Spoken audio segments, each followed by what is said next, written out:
Hello, everyone, and welcome back to TimeToRole's Campaign 1. This is episode 116. I'm sorry if you can hear the AC running in the back. It was 75 degrees today, and we were not expecting it. So I have my window AC running to keep it cool in here since I have my door shut and there's no ventilation in here going on. So if you hear that, apologize. It's better than seeing me sweat my ass off the entire session. But we're going to get into it pretty quickly. So far, to my knowledge, we will not be having Austin tonight. Unfortunately, he has a massive migraine. And hopefully he will be joining us. He said that it's about a 50-50 shot. So we're going to move on without him. And I'll be giving him a nice little brief as to what happened after the fact. But yeah. Not many announcements today. We will, let's just get pretty quickly here into the story because we are starting about 20 minutes late. So let's get into it.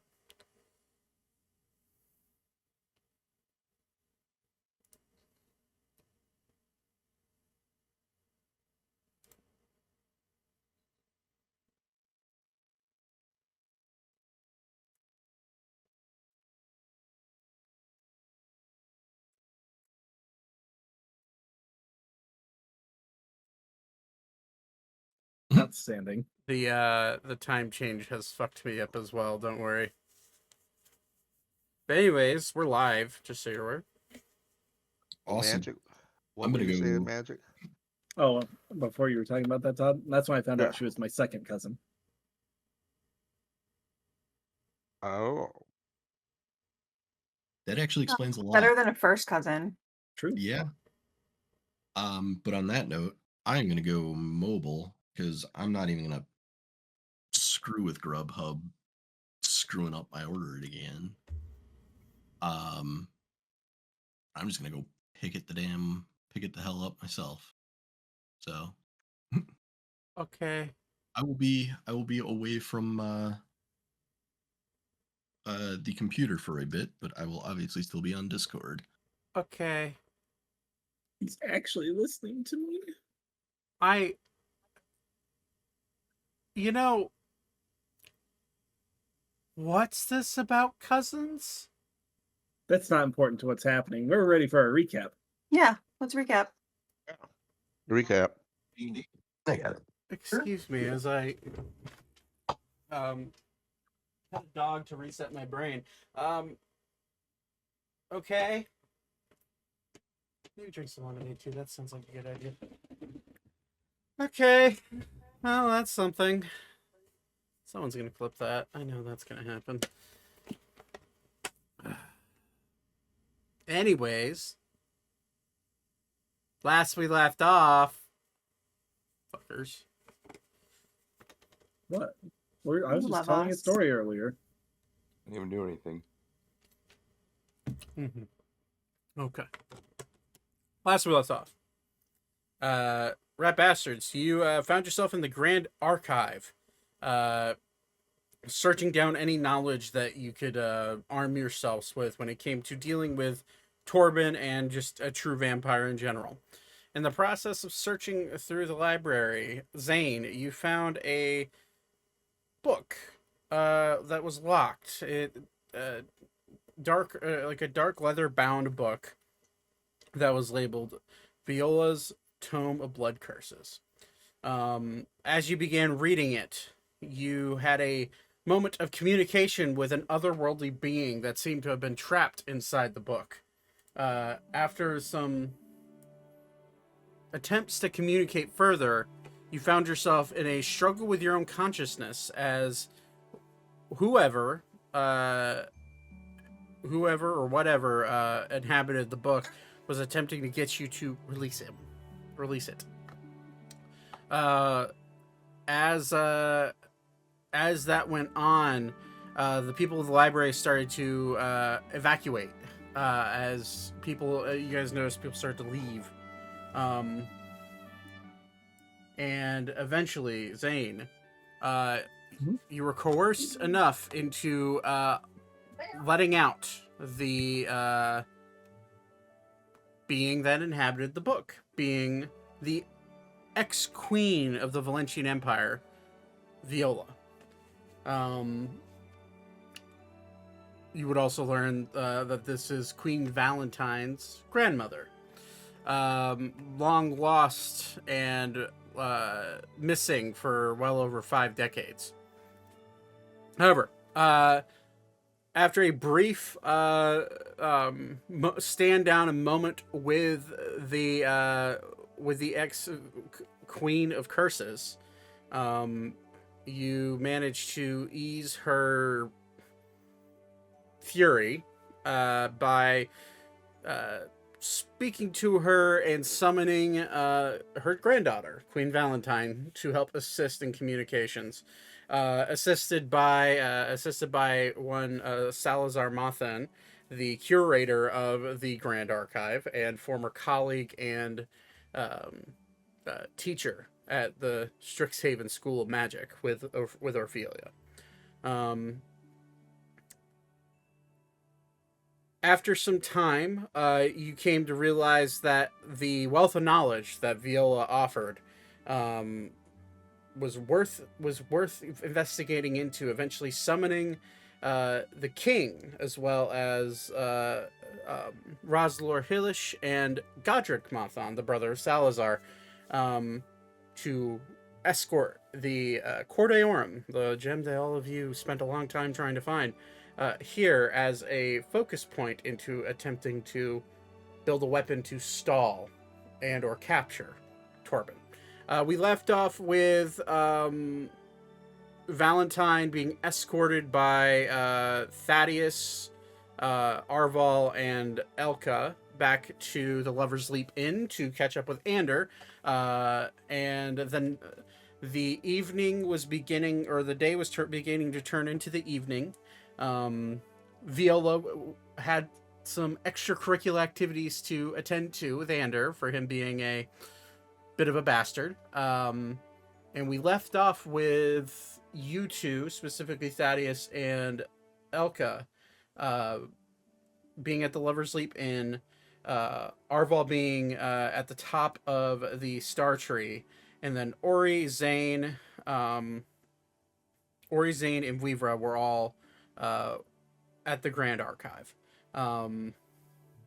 Zane, you were given direct authority and permission to begin developing potentially some sort of weapon or magical item that could utilize the Cor Deorum to help seal and or destroy Torben.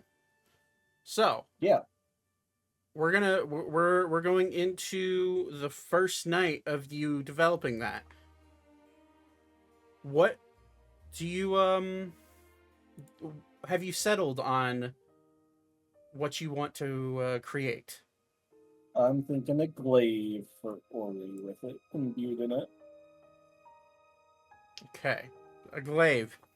A glaive is easy enough to find. However, a glaive powerful, or I guess sturdy enough to house the essence of quite literally pure divine arcane energy is a bit difficult. We're going to start off with a roll here. With the help of your dad, Godric, and the king, go ahead and make either a intelligent, sorry, not intelligence check. We're going to say Arcana or I guess Arcana or History, whichever one you would prefer. 29. 29. Arcana. Arcana. You would know that most metal is... You're capable of melding magic into most metal. However, all metals have a... basically a limit that they, that they can... to where how much they can be melted and how much power that can be imbued into them. You would know off the top of your head that either Elvish, why am I blanking on the term? Elvish Mithril would be a good option given its durability and how light it is. that or gold is shockingly a great conductor for divine energy. So maybe a mixture of those two to create a glaive would help. You would know that a glaive like that would not be made. Most glaives are made out of steel or iron, just straight iron. Some being made out of silver and platinum if they're more ornate, like Ori's glaive is. But you would know that if thinking about Ori's glaive, you would know that it's already imbued a lot with magical energy. Not only does it have some bonuses to help him hit targets, but it also has a lightning / thunder damage ability. So you would immediately his staff, or his glaive would immediately be cut out in your mind of available hosts for this. Your other options is you could wander the markets in the morning to see if you can find something like that. Or you could have a custom made out of one of the numerous blacksmiths here in the city. I'll test my luck with the markets. Okay. So now you have your plan. You'll see Malleus will, who came here with a king, now that I remember that, will begin drawing out a blueprint with you going into the night, and realizing that... Oh, I forgot to hit repeat. You'll begin drawing blueprints for the glaive and how you will be able to set the Cor Deorum into the glaive.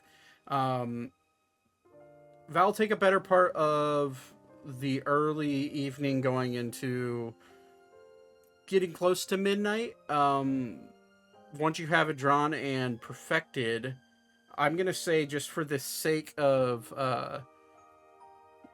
shits and giggles, go and roll a sleight of hand check with advantage plus 10 because of your dad helping you. Pretty good sleight of hand.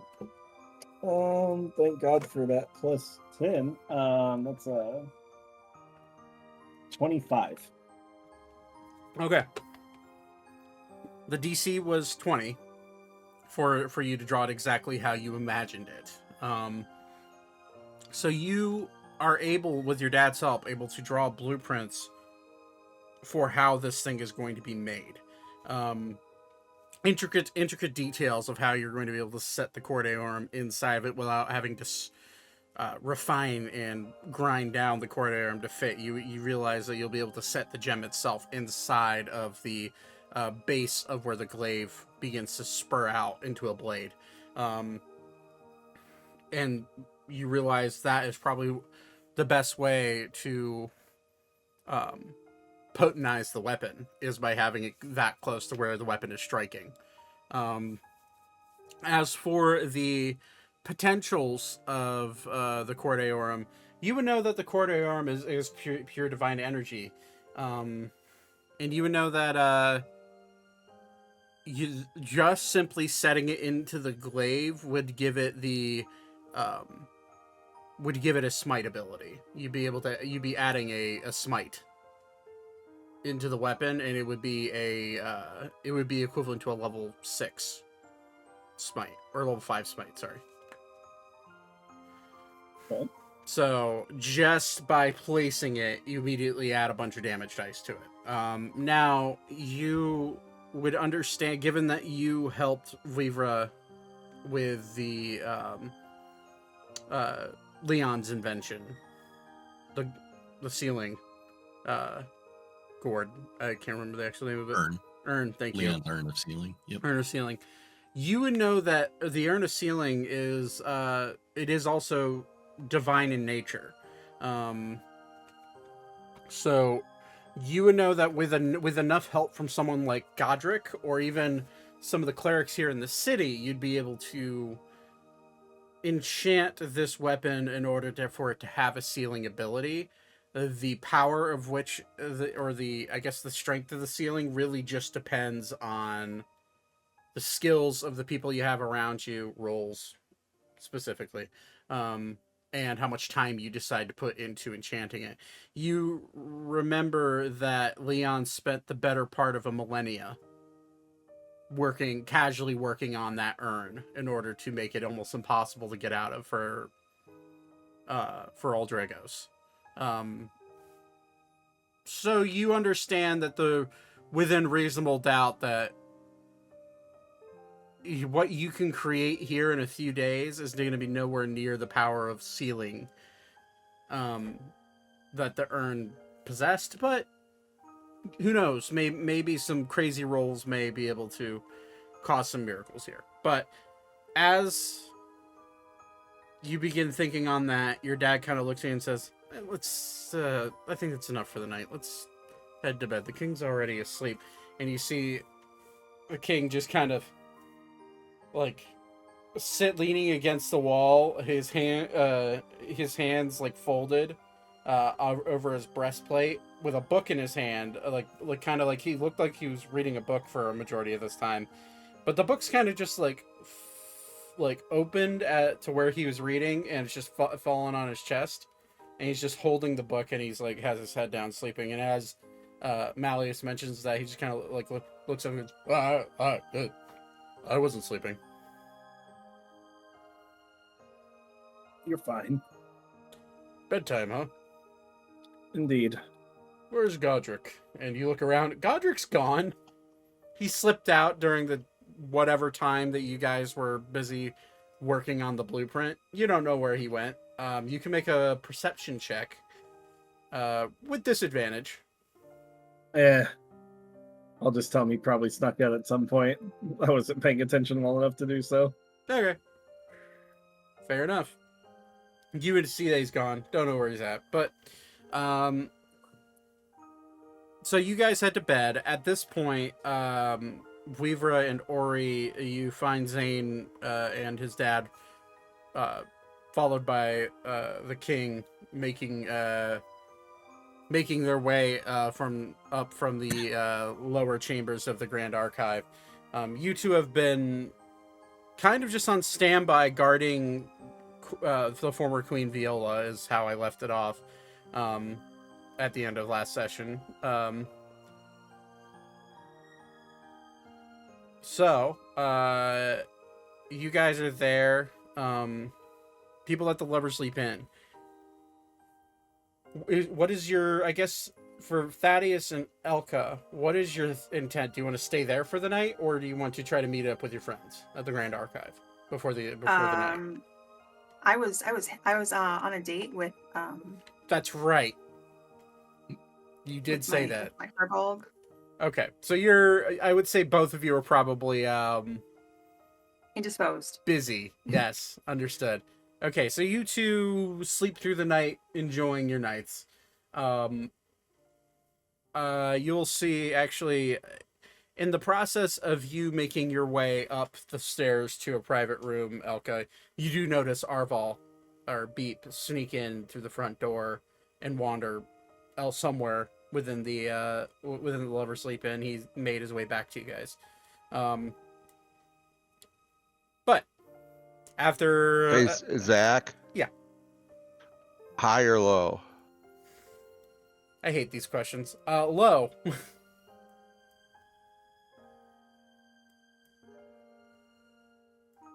Oh, it happened. Oh no. What happened? What do you think happened? It's a big one. I don't know. It's been a long time. Drank poison? Huh? No. Sure. Damn, drank the usual something suspects else. out. Alcohol? No. Never mind. Brad gets it.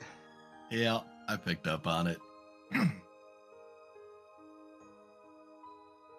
Okay. Anyways, after a night of pleasure for you two, and not so much a night of pleasure for Ander, weirdly the screams stopped at about 1 a.m.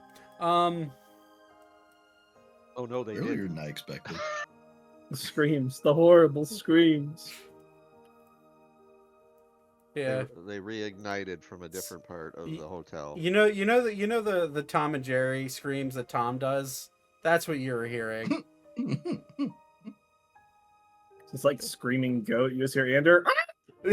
Yeah, pretty much. Like that's exactly how it is. That's a big worry.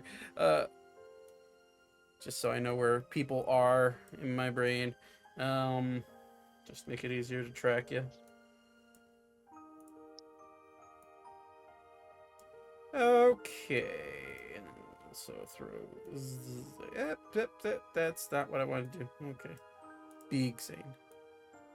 I need to roll for sexually transmitted diseases. No, not the liver sleep in. They're screened well before they get hired. Okay, so nighttime comes to an end. All of you manage to get a full night's rest.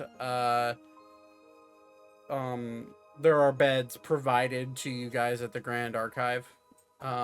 There are sleeping quarters there for various acolytes that will spend time there.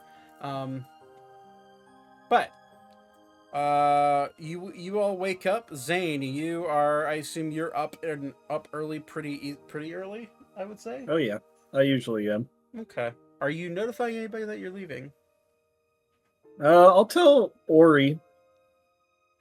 Weaver's also there if you want to let him know. I You was see, gonna say I'm probably awake and noticing, so True, with a passive. you see Ori surrounded by chicken wings that are all eaten. That's what I was eating. So Come on, big guy. Time to go find a I glaive. ate too much.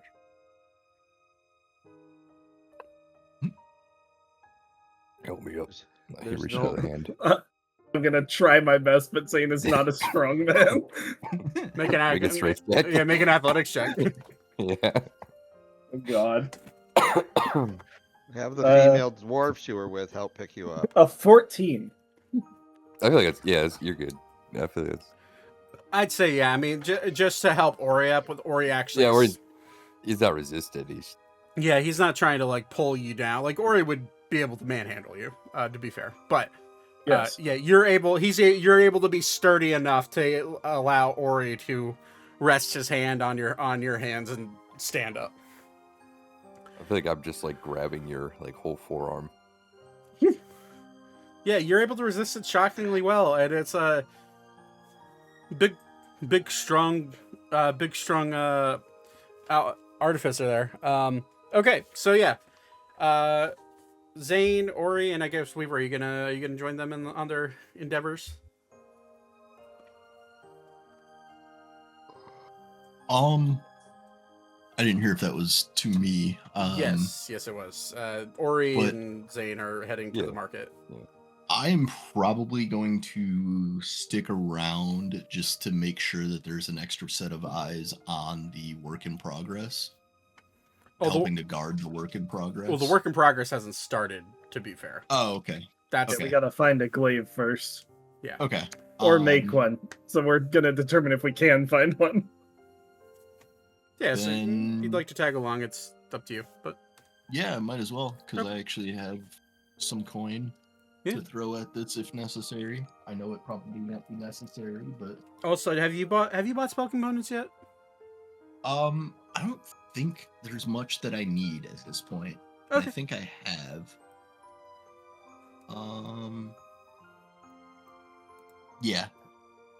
Yeah, between stuff that was found, I should be plenty fine. Okay. All right. Well, as you guys make your way out, you're walking out the door, and walking down the street right towards you is Orphelia. Seems like she had spent the night doing her duties over at the bell tower. But she sees you guys and goes, "Oh, hey guys, where are you heading?" We're gonna try to find a specialized glaive that we can fit the Cor Deorum into. Am I with them, or can I be with them? Or... You're at the Liver Sleep Inn currently, but you'll give me a moment. Oh, okay. Um, Oh, I thought they came back to the. Liver. no, they Nope. slept at the Grand Archive.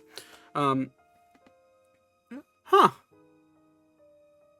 Well, I'm done with all my duties for another year. Mind if I tag along? Come on with. All right. So she will happily tag along, as what she's been doing the last 10 hours of her life has not been fun for her. So you have a few places that you could go. You would know that there's a few places to get weapons here. Smith Forge and Forest is a good place, just because you know that they have weapons, and you know that they're capable of making weapons there. You would know based off of Orphelia also kind of guiding you. The exchange probably doesn't have anything that you're looking for. The Queen Street Mall may have something for you. There are a few odd weapon shops there, maybe some trinket shops that may have, or like oddity shops that might have something that's similar that you're looking for. It takes some time. The King's Market, probably not, just given how more localized that is. That's for more or less the selling of like artisan goods, for I guess more of a highly produced artisan's good that comes in from boats. Yeah, your best bet would be either one of the 3 forges here in the city, or potentially a flea market somewhere. We'll start at the Wall Drug, Smith Forge and Forest. Understood. Okay, so you guys are going to head that way. I'm going to put you over here. While they're walking towards that, we're going to go back to the Lover's Leap Inn people real quick, just so we can get everybody involved. After a morning of waking up, having breakfast, Thaddeus and Elka, you both walk down to see Queen Valentine with Ander, looking very happy and joking, and doesn't seem to be any tension between the two whatsoever. They seem to be back to status quo. You also see a Beep kind of like off in the corner eating breakfast. He looks like he is relaxing and enjoying himself right now. But Queen Valentine sees you both kind of like wander down semi, about the same time, and go, "Hey there, how'd you sleep?" Oh, I had a wonderful evening. Wonderful evening. That's good to hear, Thaddeus. I hope you had a fun time. And how about you, my dear? Like, say you, Elka. Oh, I slept great. Good. Haven't slept that well in a couple days, I guess, really. Well, good sleep is good sleep, especially with what I understand what you all have coming up soon. Well, what are the plans for the day? Are you gonna meet up with your friends, or do you have some shopping you want to do, or? I'm here until your Vouivre can send me back, or one of the wizards, I guess. So, do you want to do anything? Probably catch up with the others and see what they did last evening, and if they need any help. Okay, sounds good to me. Ander, did you want to join us? Yeah, I'll join. That sounds great. As he kind of like, you see he's favoring one leg pretty hard. But Oh, Nice. and One leg or one cheek? for Thaddeus and Elki, you can make a perception check.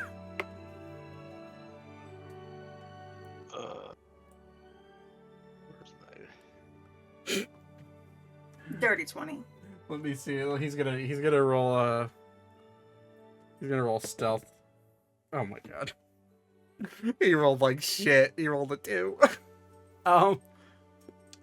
Clearly he's favoring his right leg, but not really his right leg. It's more his upper lower body around his butt cheek.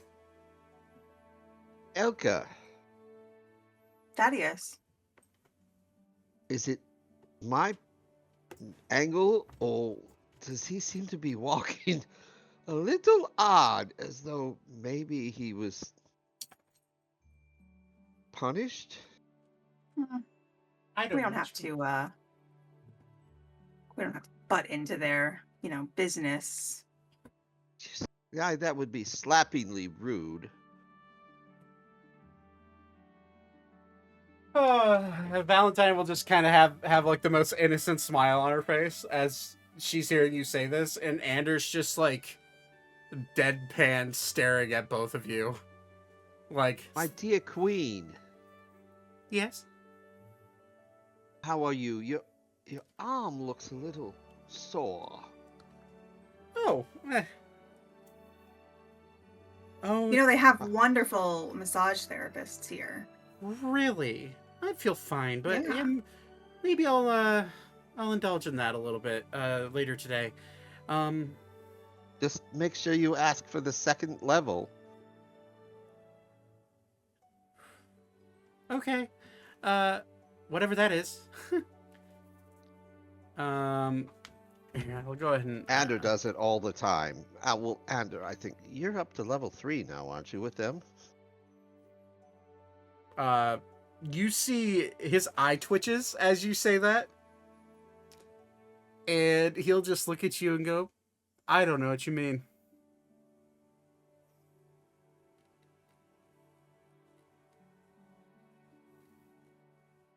Anyways, you guys want to go find your friends or go shopping or something?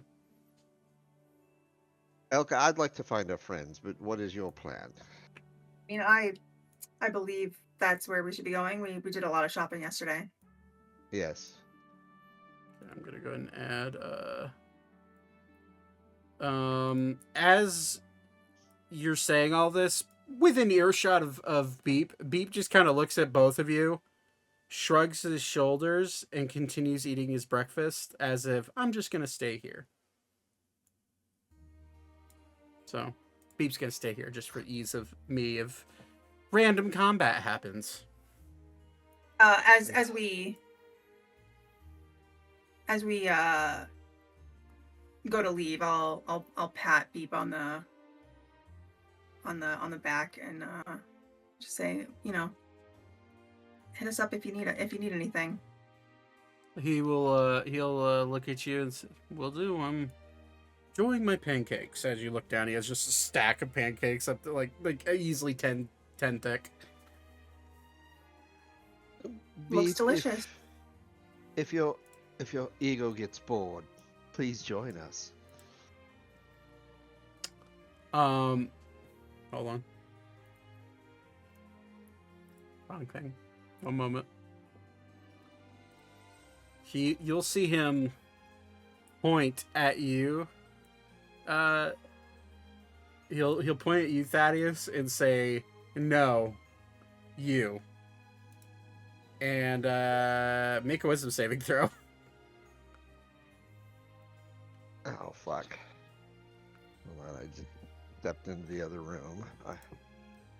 I forgot how fragile he is.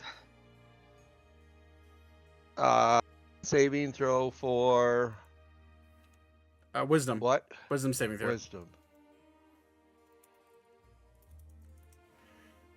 Alright, let me see here. 18. What is... yeah, you just make it. You feel the immense urge to start laughing as he says no you, and realize immediately that he just cast Hideous Laugher on you just to be a dick.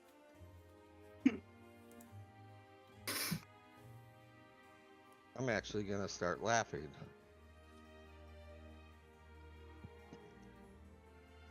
And he'll just... Join us later. Oh, honey, you don't know how that spell works, do you? No, I don't. You fall to the floor laughing Yeah, uncontrollably. he know. Yeah, he as soon as you start laughing, standing up, he immediately goes, shit.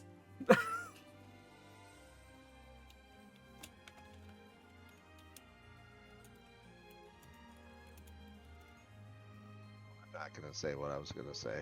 I'll just leave it and go. Okay. So, which way are you guys heading? Or do you have any way to contact each other? I think so. Unless they're with someone that I have a sending stone with. I assume Zane has made a sending stone for you guys at some point. Actually, I'm pretty positive he has. Yeah, probably. He would have Actually, given it to her. What time of day is it? Early morning. It's early morning, probably 8, 9 o'clock.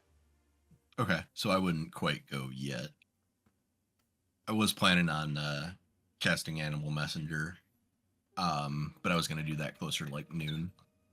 I mean, technically you do have someone who can cast sending, but with you being Orphelia, but I don't think she'd go out of her way to check in on everybody, at least while she's with you guys. Which, speaking of, I'm gonna... I wouldn't suggest it. Yeah, and I wouldn't suggest it because I'm already planning on Animal Messenger at noon, so... Okay. Yeah, we're already just deep in the weeds of trying to find this glaive, so... Okay, well, I'm going to say for the sake of making it fair to everybody, and we're not just, like, trying to railroad you to your friends, as you wander out into the streets, you see the star tree just magnificently sprawling up over everything. I'm going to say you can... The last known location of your friends that you knew of was at the Grand Archive. Yeah, we'll probably head there. Okay.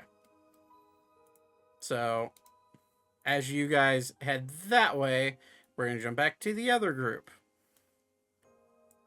making your way that way. At this point, as they begin to walk past the star tree, you guys have shown up at Smith Forest Forest.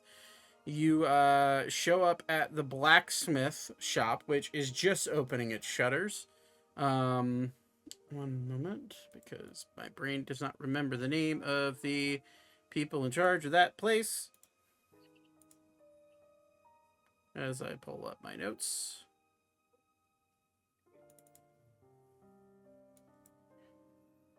Okay. You see, that's right. You see, the female Furbolg shopkeep, Velma, Lyrel. She's opening up the shutters, opening up the door, flipping the closed sign to open, and she sees you four wandering up, and she'll go, "Well, hey there. I didn't realize you were stopping in so soon again. What can I do you for this early in the morning?" We're looking for a very specific glaive, and then I'm just gonna kind of hand her the details that I need of it. Yeah, we certainly don't have anything like this made already, but we could make it for you. How long would it take? We have the metal for it. Well, let me ask my husband. Eric, you around? I kind of need it rush ordered. Rush ordered. We'll see what Eric can do. And she'll kind of like peek her head. Eric, you in there already? Yes, dear. How can I help you? We have some returning visitors here. They're looking for a glaive specifically to be built. They're kind of in a hurry. How's your workload looking like today? It's pretty busy, but if they pay enough, then I can. How busy? I can help. You say from the front. He kind of like peeks his little gnome head around the door. Oh, it's you folk. Very well. Well, I have an order of swords that's to be made, or finished, I should say. They need to be sharpened. I can manage that. Okay. And then I have a breastplate that needs to be fitted with leather strips in order to, actually make it a breastplate. Easily can do that for you. Very good. What else do I have? Some fasteners need to be stamped into 2 shields for the marshals. that I'll do myself because they're very particular. You're more than welcome to help me. I'd even take off some of the. Badly. I'd even take off some of the money I charge to make a custom glaive. How fast do you need this done? As soon as possible. As soon as possible. Well, let me see the details. As he kind of reaches his hand up towards his wife. Oh, right here, and she'll hand down the blueprints. Well, this ooh, pricey weapon. Mm-hmm. I have enough metal for it. I can make it worth your while. I assume you can. Talking rush orders with Elvish mithril tends to be, well, pricey to begin with. Yes. This is now your DM looking up how much a normal glaive costs and then timesing the price by a lot.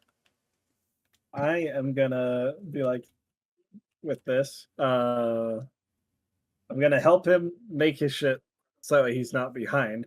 Mm. Zane's gonna cheat a little on that because of things, but I'm gonna offer him, depending on how much costs of this weapon are. I've got 2 quivers of Alona and 9 lanterns of revealing. I'm willing to just part with for free.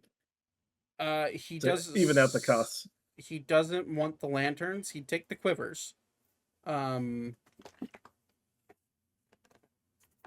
also have some cloaks of the manta ray and water walking rings, depending on what he's looking for. All of which is some wizard shit that he's not into. So the quills though, he will definitely take off your hands as part of a trade. Okay, let me look here. So my metal times 1500.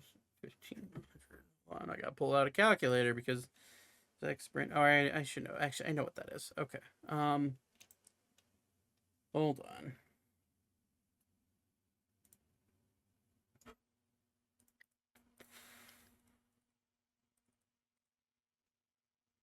Okay.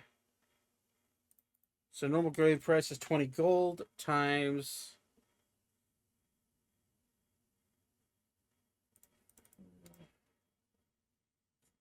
the rush orders. The price would be doubled.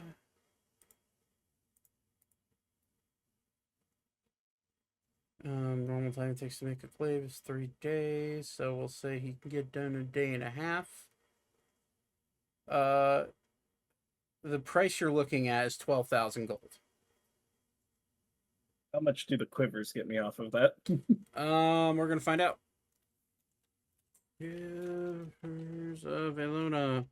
Price, I think it's 500 apiece, or 1,000 apiece, or something like that. 1,000 apiece. Well, estimated value, sane cost guide, damage value. We'll go with straight trade. Seeing as you're helping him, which means a lot to him, and you're reducing his workload for the day. I'd say 1,000 gold apiece. Okay. So how many quivers do you have? 2. 2. So it'd be 10,000 gold total for him to make the base weapon. Is my dad with us? That's a great question. We're gonna roll for it because your dad is a lazy son of a bitch that likes to sleep in. Unfortunately, he is zonked out right now. Okay, I need somebody who's with us currently while we're starting this. I need an extra 7,000 gold. I will drop the 3K that I have.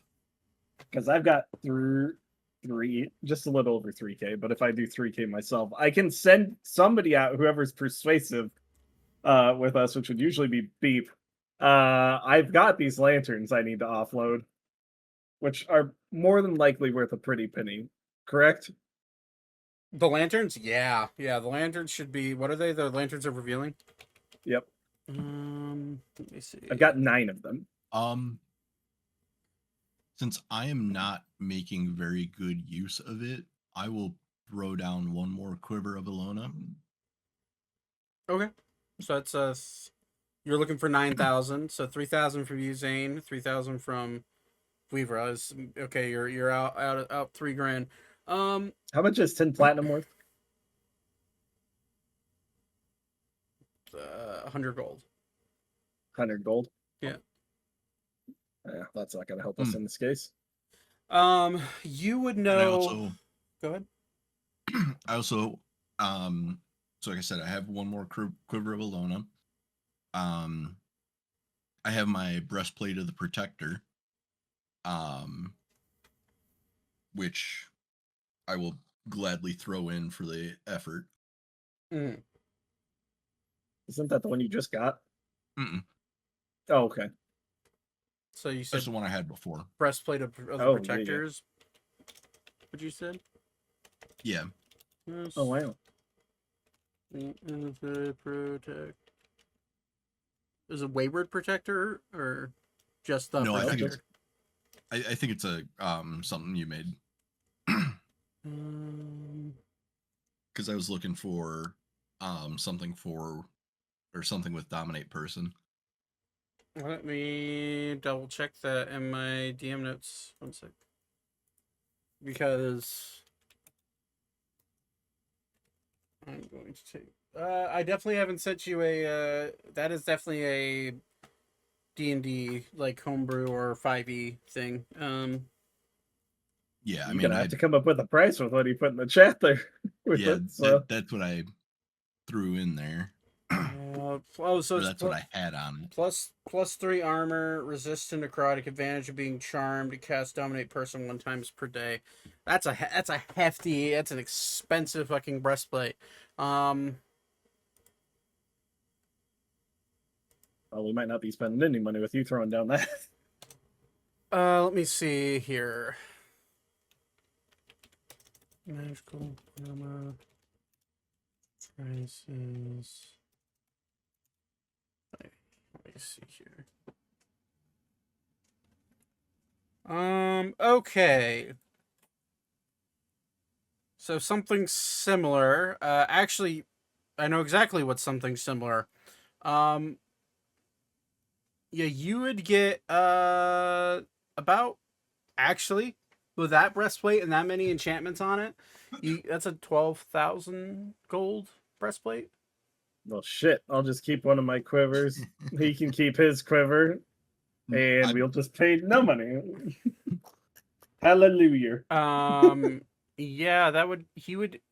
Yes, to be sure, like he would accept that as a flat trade with all the work you're helping him with. If that's what you want to do, so no one has to pay gold.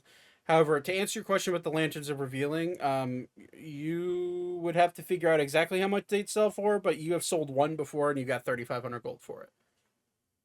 Just I have that marked in my notes, by the way.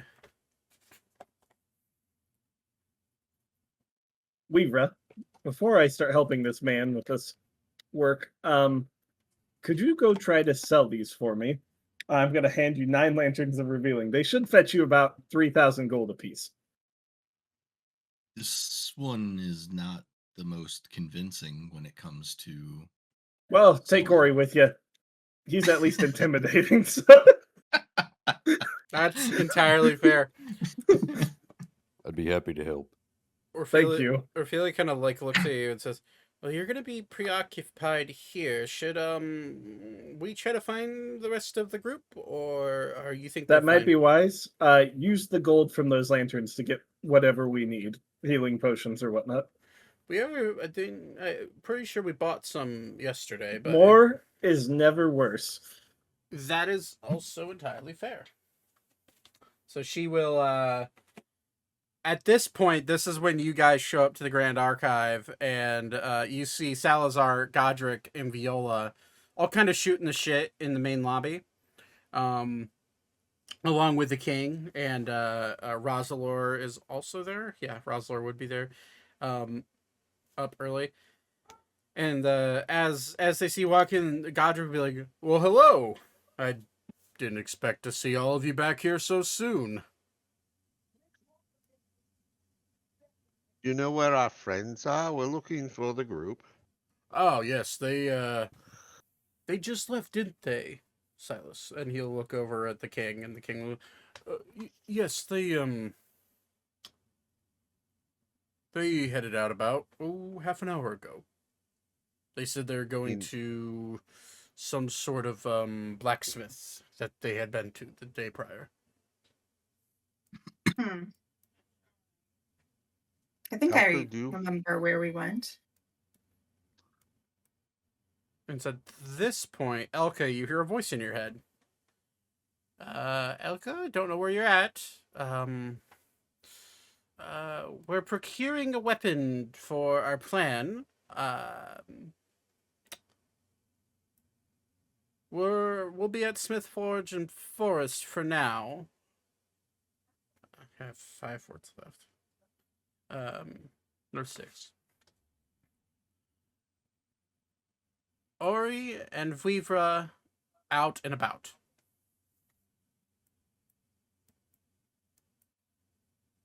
You can respond if you'd like.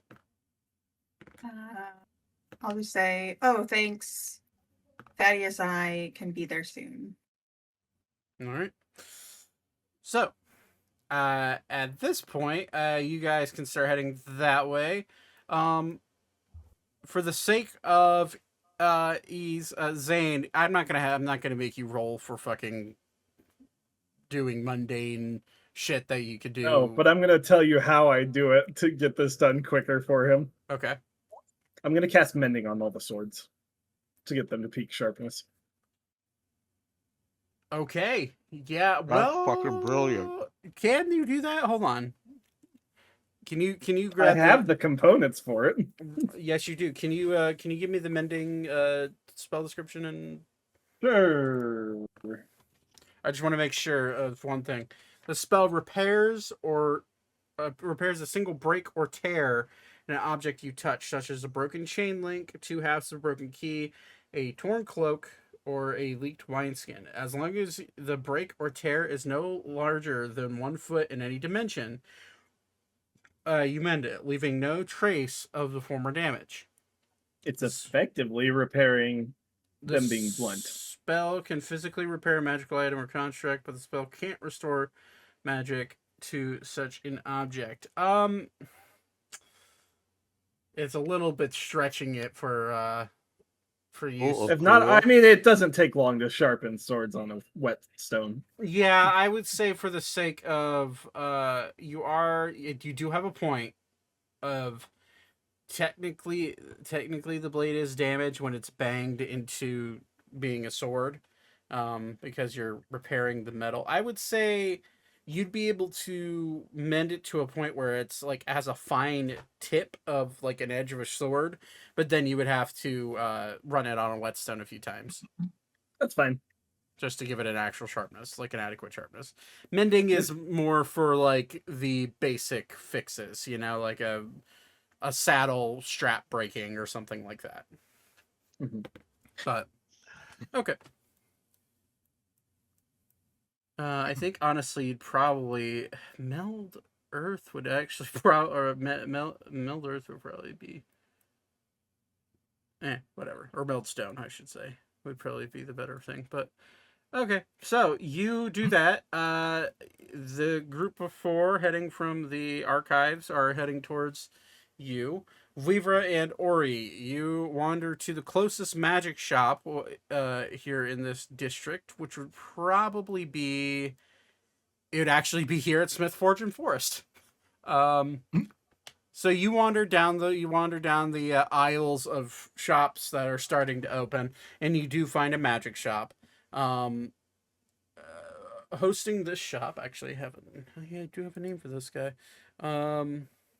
Okay, yeah, hosting here at this shop is a elvish man. He's about 6.5 feet tall, long pointy ears, slicked back, graying black hair. And he'll see you both walk in and go, "Well, hello. How can I help you? The name is Archibald." Greetings. This one has been tasked with selling these, and I will show the or I'll show one of the lanterns. This one has 8 others and was told to get no less than 3,000 gold for them. Let me see here. Do you mind? And he'll reach out his hand. Yep. Hand it over. And he will place it on the counter in front of you where you still see it, and he will cast Identify on it. Huh. Well, that is certainly an appropriate price. I could probably... 3,000 is fair in markets unlike this one.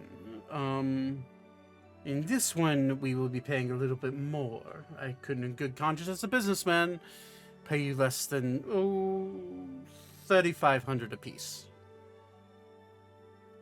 That is a deal.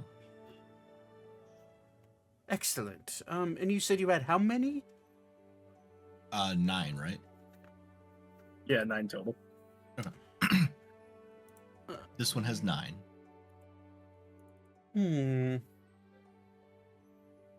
I would buy them all from you. Oh, buying one would be 35. Yeah, 3,500 apiece. It seems fair.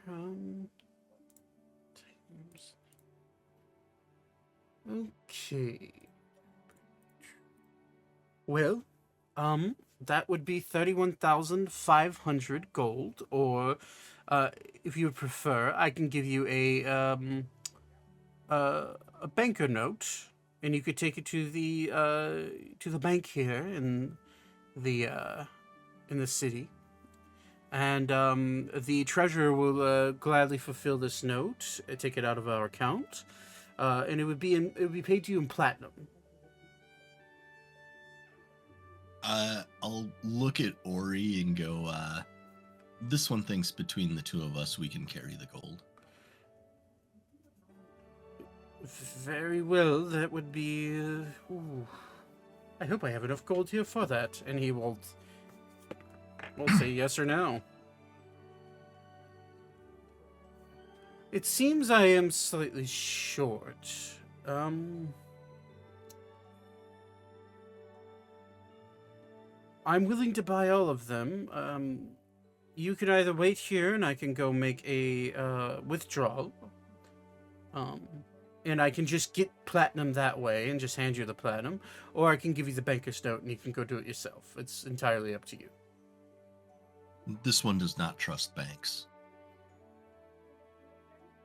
That is entirely fair, although this one is backed by oligarchy, but I understand. Well, if you're, do you have any other shopping or perusing that you need to do? This one does not. Friend Ori, do you? Any additional shopping? I'm broke. Well, I tell you what. You keep those on you. I will head to, it's about a 20-minute walk from here. So 20 minutes there, 20 minutes back. I'll be back within the hour. I need to make my way to the central keep to make a withdrawal, and I'll have your 3,150 platinum pieces for you on my way back. Excellent, thank you. Well, this one will be right outside. Take your time around here. There's plenty of places to shop and plenty of places to eat, so I'm sure you can find something. So you'll see him kind of like follow you guys out and shut up his shop, and you'll see him like wave his hand, and all the shutters will shut and the doors will lock magically. And he's going to wander off. It's at this point the group of 4 does catch up with you guys and see both of you standing outside Smith Forge and Forest. You see Ander, Valentine, Elka, and Thaddeus wandering up, looking around, kind of like lost, looking for you guys. Greetings, friends. This one was about to send a messenger to seek for you. Oh, hello. Well, welcome. And you notice Thaddeus seems to have a really big glow on him this morning. Yeah, Elka looks quite relaxed. I'm going to ignore it because I'm Vouivre. Makes sense. Yeah, no, that tracks. Yeah. But I know you can see it. Oh yeah, he notices, but he's not gonna say anything about it. Okay. Ander will look at you two and say, "Well, so we're waiting for what exactly? Why are we standing out here in the, looking and waiting around?" Friend Zane has tasked us with selling some artifacts for additional gold, and the shopkeep here is retrieving the agreed upon price. Got it. So where's Zane? I will point in the direction of the forge place. Okay. He is aiding in the workers' duties of the day, so the master of the forge can create the weapon for us. Got it. Well, it seems like a good plan. Val, do you wanna wander around here? Yes, I don't think I've ever been to a shop like this before. This is so exciting. Yes, let's do this. And you'll see Ander kind of like grab her hand. Vouivre, with your passive perception. You can see where Ander would normally wear his sailor trousers, and they're generally pretty loose. You see him more padded out than normal. With your passive perception, you can tell that he has some sort of wrapping around his leg and butt. Yeah. As if it got hurt pretty bad. And he's kind of walking with a little bit of a limp as well. That's almost not noticeable for anybody else except for you. Friend Ander, are you injured? And he'll look at you. I'll be fine. That's what he told us. Come on, Valentine. And he'll grab her by the hand, and they're gonna wander into the food court of Smith Forge and Forest. Okay, so they're doing that. Vouivre, make a perception check. I literally just stepped away because I heard a thud from the other room. Okay, take care It of was your Murdoch knocking. Yeah, it was Murdoch knocking over a freaking trash can. Excellent. Not. Sounds like a Murdoch.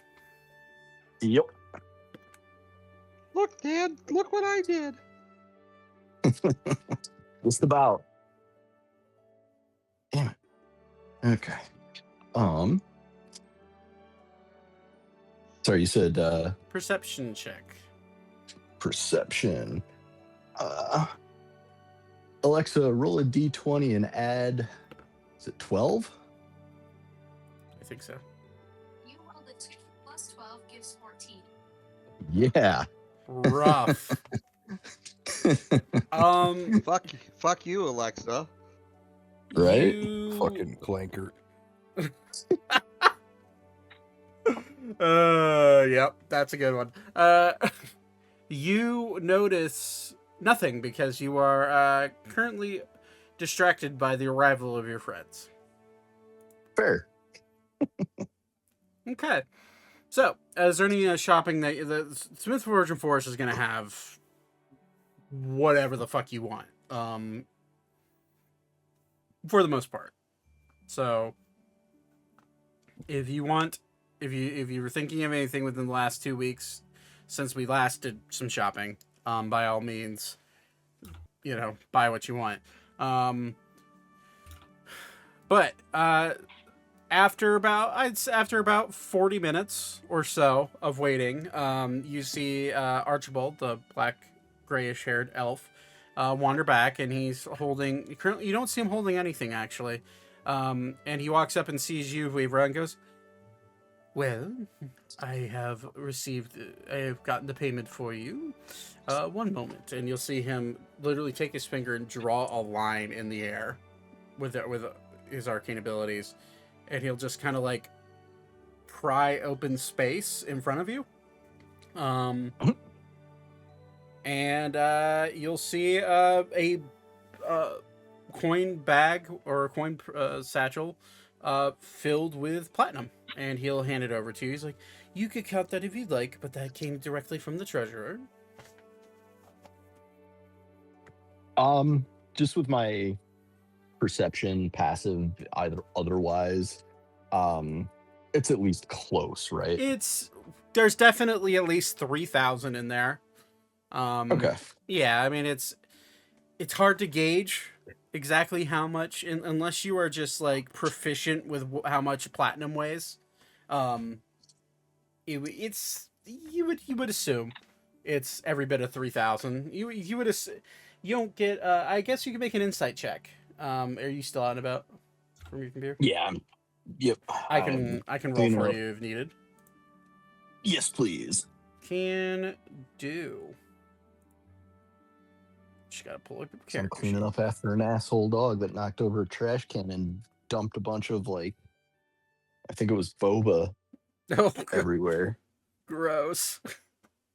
Yeah. Insight check for you. 15. What you rolled? Yeah, he's very straightforward. He's just like, "Here you go." And he kind of like will wave his hand and open up his shop again, and he'll just say, if you don't mind, you could place the lanterns on the counter." Very well. I will do just that. Very good. I see you've gained some friends. Hello, everyone. My name is Archibald. I run this magic shop here. If anybody is in any need of anything, I can certainly help you out. Do you have much in the way of healing potions? I do have a few. Let's see here. As the DM pulls up random generated magic shop.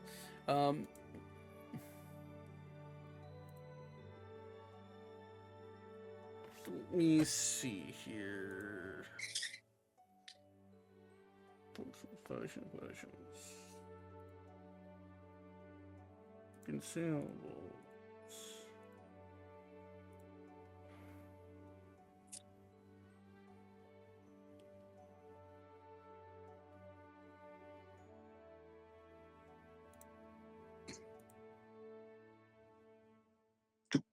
Okay, there was a cat. Okay. Yes. He'll say, I have a few. I have 15 regulars. Regular healing potions. 5 greater, 5 superior, and 3 supreme.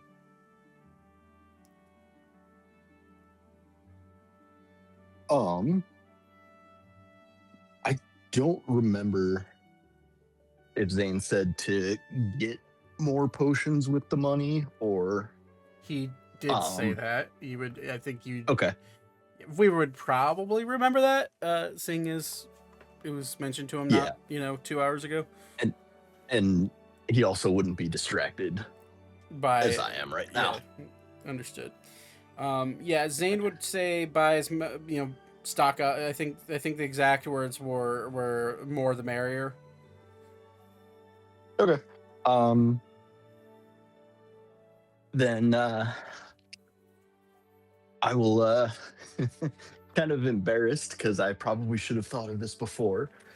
I will ask him what I can get for, and I'll throw my 3,000 gold into the mix. What I can get as far as healing potions, clean him out, basically. You could, you wouldn't even have to throw your 3 grand in. So 3 supreme is 3,000, 5 superior is 2,500, 5 greater is 500, and what did I say? I say 12. 12 regular healing is 600. So that's 9,000. It's 9,600 gold for everything he owns. Well, yeah, but I'm planning on just grabbing as many as I possibly can afford. So, yeah, I mean, you do have the satchel of 3,150 platinum, which is 31,000 gold. So, so you could easily buy him out if you wanted to do that.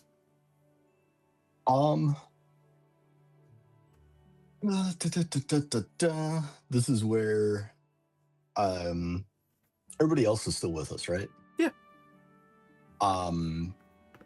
Weaver is going to start to look very uncomfortable and go, this one is out of his element. Could someone assist?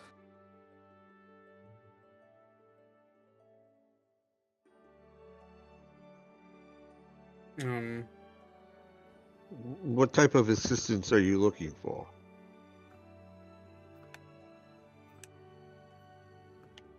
As to if we should buy them all.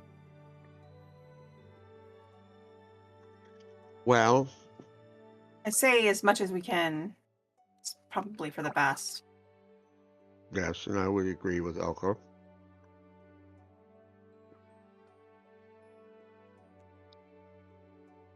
Very well. As many as you It can. will take He'll everything we have plus more to beat Tobin. Corbin. So everything I have for healing potions. Yes. Yes.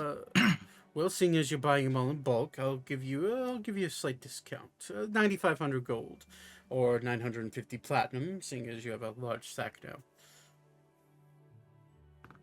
Very well. Very good. Joke's on you. Weaver's always had a large sack. Hey-o. All right, so let me go ahead and subtract that, just so I have the total number that Zane will have.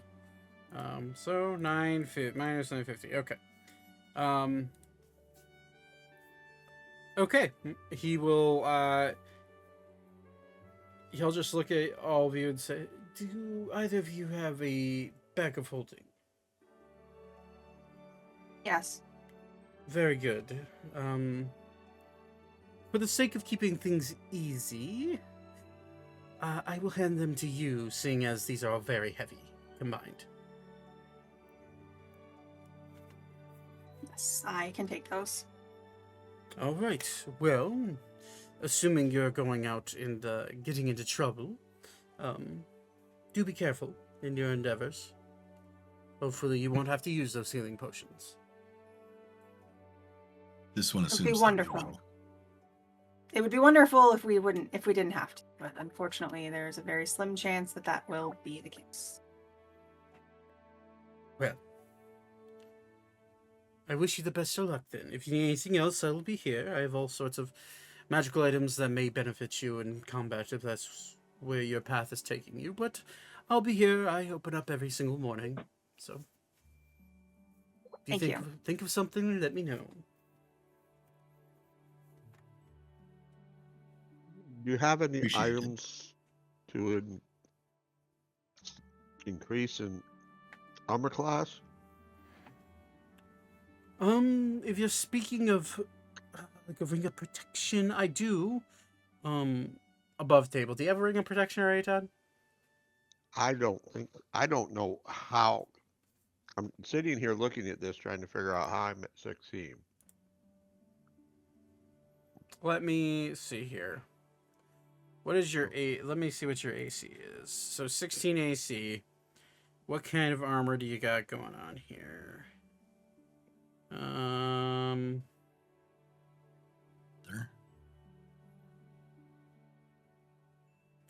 So I see leather armor. I think you have better armor than that, though.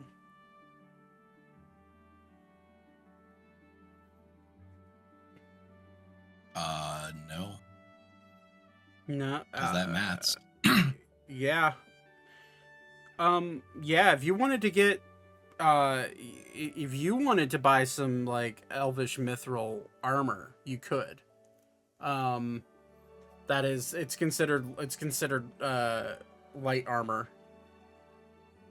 That you could wear, and it would elvish mithril armor allows you to add your dexterity bonus on top of it being plate.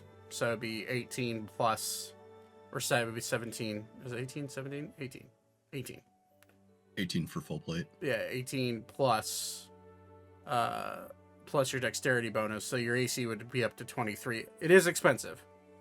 But you guys did just effectively get 22,000, well no, 31,500 platinum that you've now spent 9,500 of that gold on. So you have money to buy stuff. Can I wear that plate? I thought I could only wear leather. You can only wear light armor. Rogues are proficient with light armor, and I believe only light armor. Which is why you've been wearing leather plus your dex, because the point is that your dexterous, your AC scales off your dexterity bonus naturally. So leather gives you a +1 plus your, or is it +2 plus your dexterity bonus? Or no, it might be a +1. It is a +1. So that's why your AC is 16. Your base AC without any armor, and if your dexterity was at 0, would be 10. So that's completely unarmored. But because your dexterity is 5, your base AC is 15. The leather gives you a +1. What I'm saying is that there is armor in this world that you can wear that is considered light armor, but it's also plate. So it ignores the standard plate. Oh, okay. The standard plate requirements. Yeah, the only person in our party that has any sort of like, hey, there is no way for you to wear metal armor is me being a druid. Which is why you have the wooden armor that you have now. Yep. Yeah. So how much would it cost for me to get some mithril? Elvish mithril plates start at, without any other enchantments, start at 7,500 gold.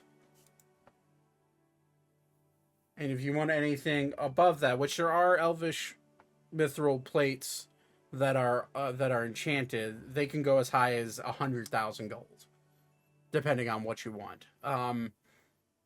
But just to add, if your goal is only to add to AC, 7,500 gold is your base price. But that would add 7 to your AC, so your AC would be 23. Well, I have currently 14,000. 11,350. I'm looking at it. So, but I could also pull another stunt. You could attempt to steal. However, not when we're in the middle of this. However, you're starting to realize that there is a bit of the average rush crowd is starting to form, and there are quite a lot of people around at this point. Because the day's moving on here because of the fact that I don't want to get stuck on one day. Right. I need to increase that, so I will spend the 8,000. It'd be 7,500. So 7,500 gold for a Elvish mithril plate. I can add that to your character sheet for you. Thank you. Mm-hmm.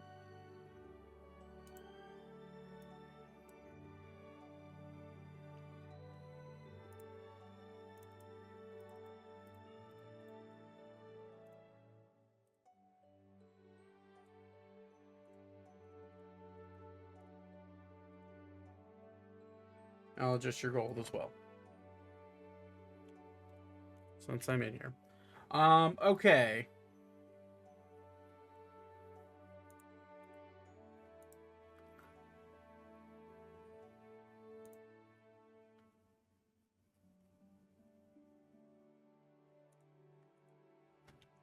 Elvish.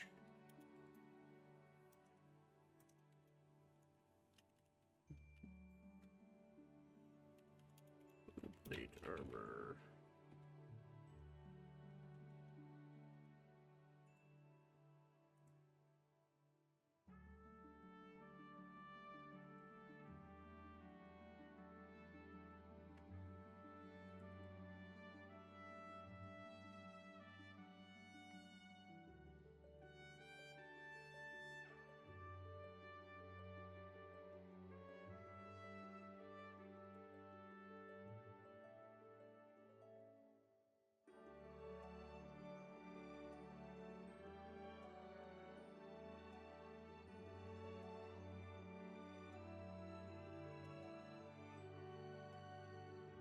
Okay, there we go. That is updated. So your AC is down 23. Damn. And you have no movement restrictions with this armor either. There's a reason it's so expensive. But okay. So that puts me by far with the lowest AC, if I recall. What is your AC? 18? Yep, I believe so. Yep. Okay. Well, you are the true backliner. Actually, no. Beep's AC is low as well. Oh, that's right. You two are the true backliners of the group. Okay, so the day as these purchases are happening, you're divvying out. You can divvy out those healing potions however you feel like together. Zane, you finish your tasks at about I'd say just past noon at that point, where you were sharpening the swords, tightening, fixing the straps to the plate armor, and you notice that Eric, the shopkeep here, or not the shopkeep, the blacksmith, he's been working on the glaive all day, as you've been working on that stuff. He did take a break to pound in the rivets for the shields, but he got right back into it. He's at the point where he's gotten the blade made.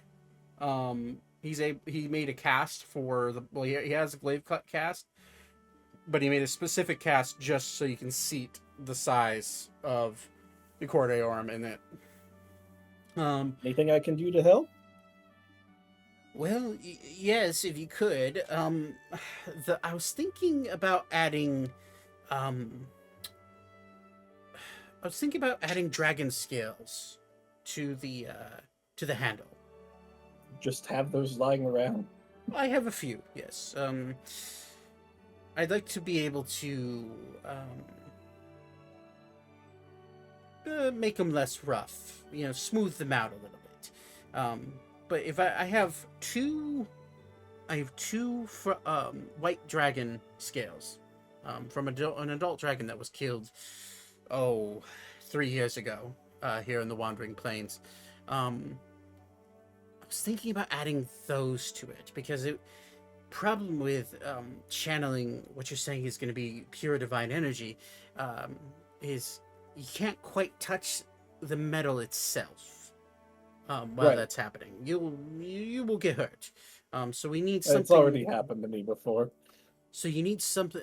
White dragon scales are thick. They're very dense compared to other dragon scales, just because of the nature of what they are and where they live, being in frozen tundras most of the time. If you could, and he will pull out the two dragon scales. These dragon scales are, for a real life reference, they're about the size of a softball. Just in like how large they are in circumference. And he will, or I guess diameter.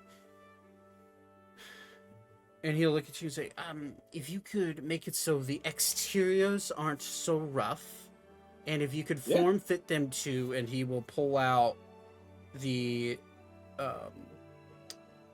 he's using a silver handle, a silvered handle, because silver does not conduct magical energy nearly as well as anything. So he's hoping that would be enough to stop the direct divine energy. Okay. If you could form these to where they make a handle and are able to be used as, they can be set in there, or I guess atop, and then that would be perfect. That would help me a lot and actually save me a lot of time. In fact, if you were helping like that, are you willing to help with this full build? Absolutely. All right. Well, I may owe you some gold after this then. As a courtesy, I'll let you keep the gold for what you're doing for me here. Well, it's that plate that your friend handed over, but I appreciate it. Okay. Well, let's get to work then. So he'll begin shaping the blade to where it's angled. Its glaives are angled at the top. That's just how they are. But the tip of the glaive is curved more outwards, so that way there could be more of an upwards thrust with the blade, instead of it just being straight on. Taking into account that you kind of gave him the lowdown that you're fighting a mage, and he knows that mages like to fly. Or I don't know if would you tell him that he's a fucking vampire? That's up to you. Yeah, I would. Okay. This guy's nice. Yeah. He would instinctively have it to where the blade curves up slightly more, so that way Ori can get more of an upwards angle into Torben if needed. But anyways, so the work on this continues on until the night. You notice that he's actually working a lot faster than intended. He's in the groove. I've been rolling d20s. And as you're helping him, I would like you to make a sleight of hand check with advantage because he's helping you, to see if you can speed along the process. 24. 24. Like he also rolls really good for sleight of hand again. Yeah, you feel very confident that you've got this handle, like the actual long, the handle itself is about 2 feet long. And as you finish that up, he will look at you and say, all right, time for the main part of the glaive, the long pole. And you'll see him pull out a already made mithril, like elvish mithril pole that he'll pull out, and then he'll start polishing it very gently, just enough to get it to where some rougher edges are filed down. And you'll see him kind of put his hand out for the handle, and kind of just, I think we're ready. Okay. And he will grab the handle from you, slide it on, fasten it with 2 pins on each side, going up the handle. And then he will look at the blade of the glaive and fasten it to the pole, and then you'll see him effectively weld it onto the pole. He built it.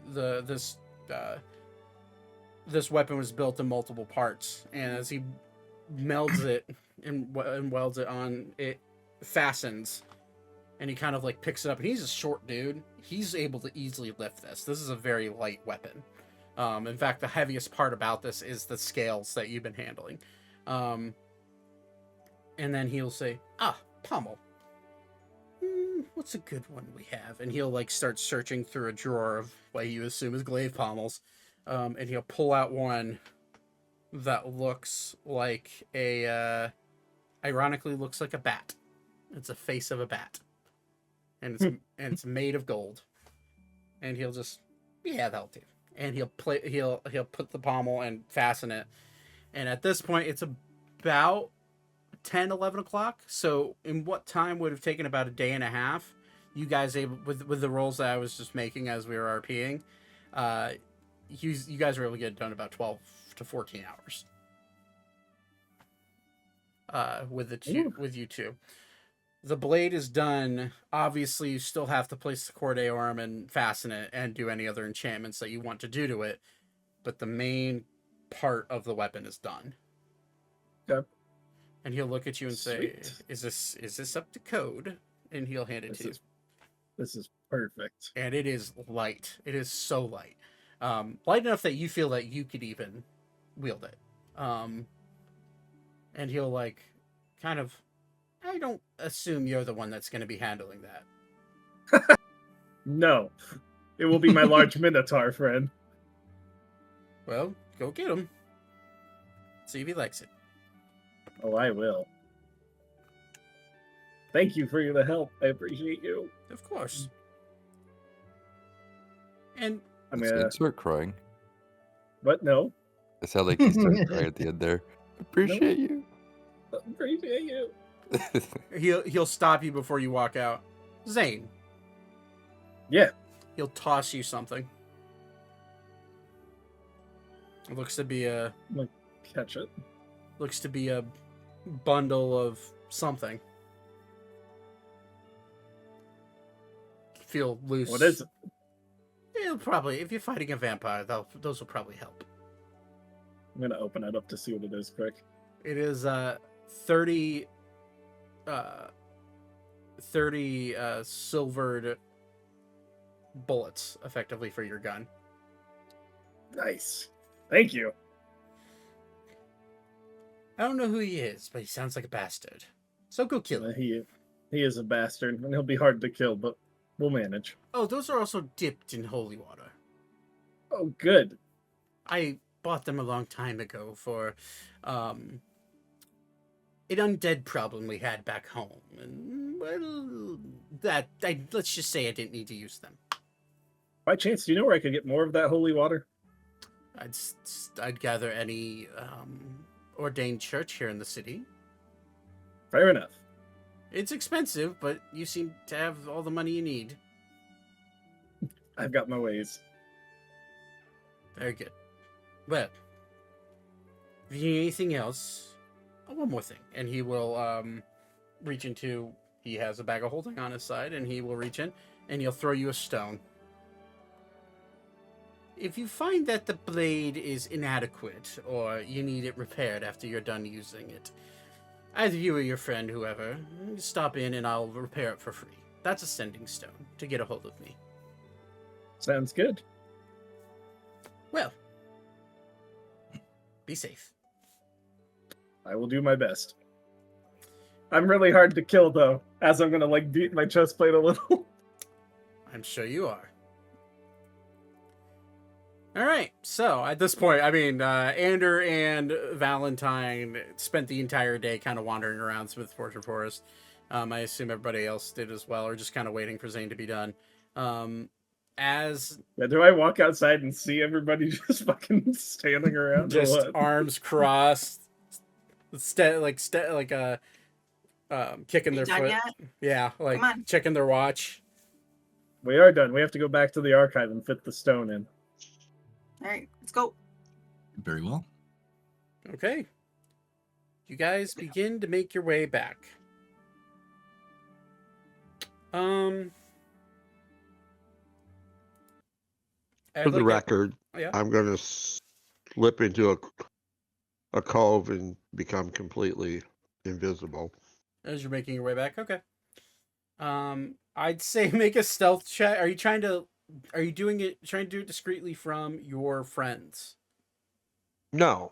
Okay. I'll actually tell Weaver, I'm just going to be here, but not many people will see me.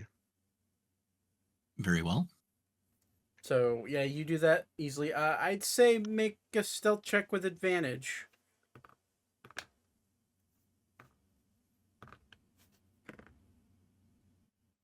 Let's see. Advantage.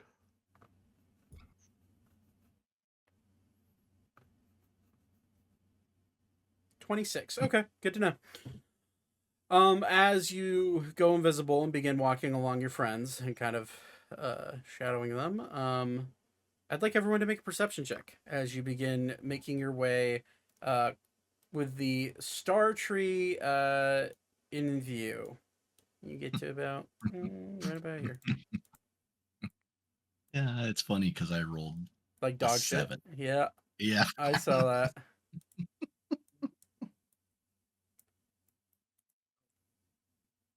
God, is it all you can roll is a fucking 10?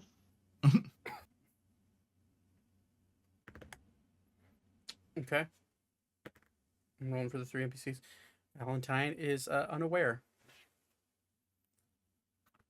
8, 22. 8's a fail. 22 is actually, we're gonna find out. 22 is a success. 16, 12, 15, 20, and 19, and the 10 that Valentine rolled are all fails. So Vouivre, of course, that's you. As you begin walking back, you notice that no one's on the street. It's dark. It's at this point it's about 10:30, 11 o'clock at night. However, you cannot shake the feeling that you are being watched right now.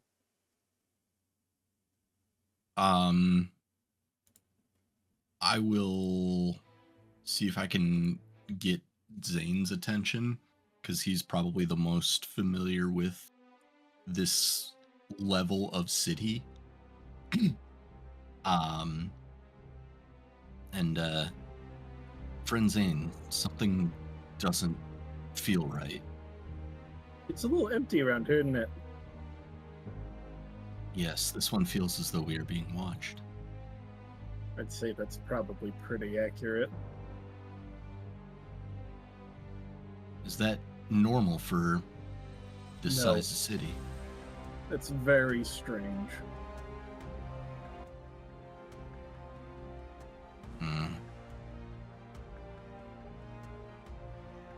Can I look around and try to kind of get the lay, see if I can hunt down whatever is... With a 22, you're looking around and you are surrounded by buildings here. And the buildings seem a lot taller than you are used to. You begin looking around and you're not seeing anybody.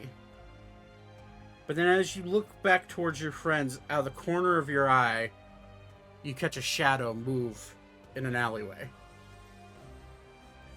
I'm gonna produce flame and just chuck it. I'm not trying to hit anybody yet. I just want to like splash the corner by where they are at. Okay. I'm gonna just roll a d20 and or I guess roll the hit. 29. Okay. Yeah, easy enough. You throw it at the corner of the alleyway where you saw the shadow, and immediately you hear, "Very well. I suppose I've been caught." And stepping out of the alleyway, you see a pale skinned, looks to be an elf, maybe a human, maybe a half elf. In that range, it's kind of hard to tell. Wearing long blackish red robes. Oh, this fucker again, isn't it? And you see kind of like starched, slicked back, brownish, dark brown, black hair. And it's not someone you recognize. This is not anybody you've seen before. However, as the moon begins to shine down, you see a slight glisten and shine to his skin. All of you, we can make a group history check, or a group, I'd say a group history check. So go and roll a history. God damn it! I'm not rolling well tonight. Elka gets rolled advantage. BT dubs. Oh yeah, you're right. Thank you. That's That's better. impressive. Is my history 29. Goddamn, another fucking 10. Okay. You look at this person and immediately think this person is undead. You glance over to Valentine, and Valentine just like immediately eyes are flared red. And she's staring down this person, and at this point she starts to look around. Everyone be on alert. It's not just him.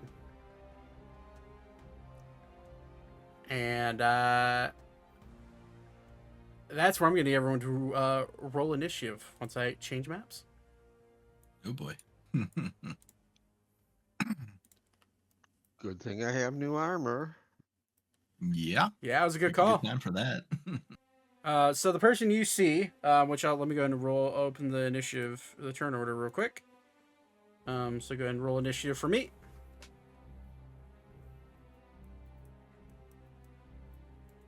And you guys would actually be. Oh yeah, Oh my buddy. god! You guys would Oh, actually yes. be. How do you roll? How do you roll negative? You guys would be right here. And it would be next to her. Or it would be up front. I'd say place your tokens wherever you think you'd feel on this side of the map. The person you see, which Weaver, I guess you would be on this side, because the person you see is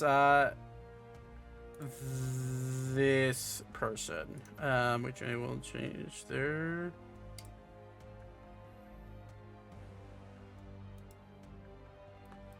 So this fella steps out. You immediately get vampire vibes the second you look at him. Okay.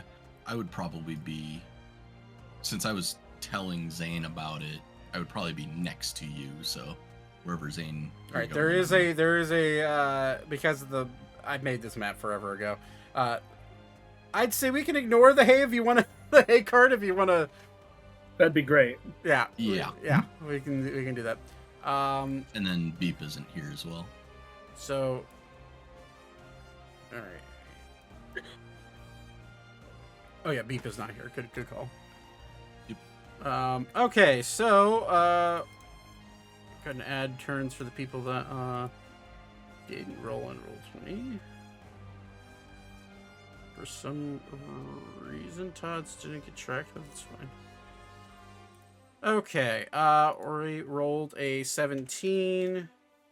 Zane rolled a 19. Thaddeus rolled a 21. 0.2. Well, 21.2. It's 21 still.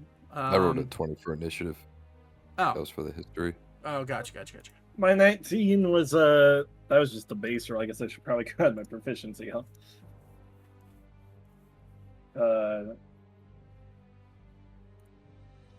24 actually for me, with my proficiency added on there. 24. Valentine. Ooh, shit. Rolled a natural 20, so she gets a. She also has a 24. Why are you adding your proficiency to your? Is that not how that works, or is it Dex? It's your dex. It's Dex. Oh shit! Well, that's a 3, so that's a 22. 22. Yep. Sorry, my bad. Ander rolled a. Ander did the exact opposite of his boo thing. Which you Join me at the bottom, Ander. Yeah, He's dexterous, but not that dexterous. That's a 5 for him. He rolled natural 1. And Orphelia at 17. Did That's hear. not bad. Did hear that Ander has become a bottom lately. Okay. No, he has a very sore bottom, I think, with the. Okay, and now I need to. Oh, why didn't save my initiative rolls? I have them written down.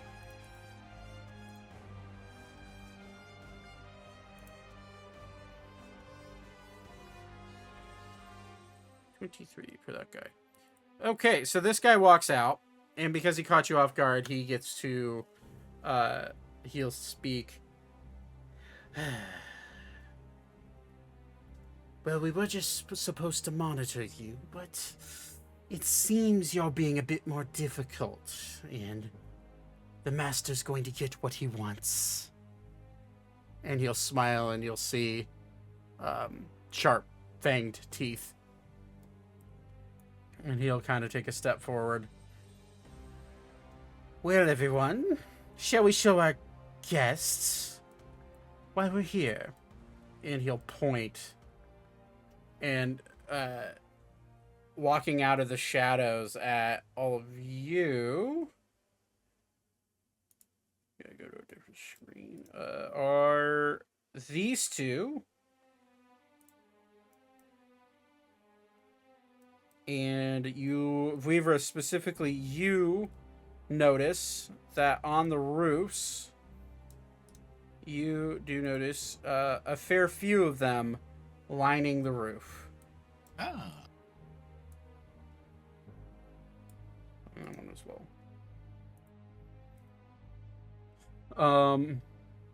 So, top of the initiative, it's Valentine's turn. Valentine is going to immediately, because this one is in immediate melee with her. She is going to reach out, and you're going to see her hand kind of go from a very normal human-like hand to she's going to put her fingers together, and you're going to notice blood form around her hand, and she's going to try to pierce into this lady's chest. That is a 19 plus a lot to hit, so that hits.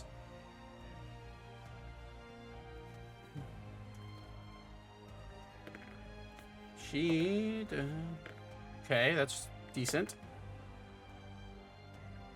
18, 20. 20 plus 8 is 28 points of damage on the first strike. Second strike, she is going to rip her hand down through the chest of this vampire, and you're going to see Valentine's eyes, specifically you, Elka, because you're standing right next to her.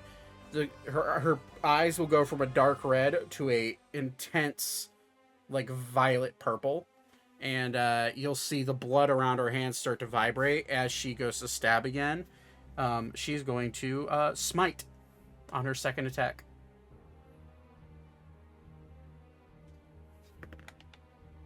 That is a natural 1. Oof. That's a 13 to hit. Let me grab the character sheet of this girl because I don't have it immediately in front of me. 13 to hit is a miss. So unfortunately, the smite does not go through. That is Valentine's turn. It is now Pretty Boy's turn over here. He is going to look at you, Ori, and cast Dominate Person.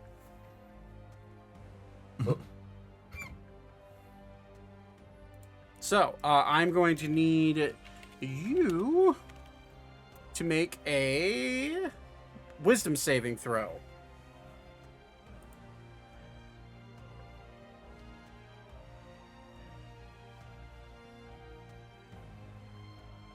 One second.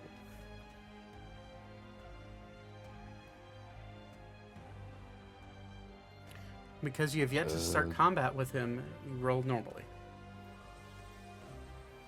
Dirty 20. That is a fail. Oh, Would a no. +5 help him? It would. I will Flash of Genius it.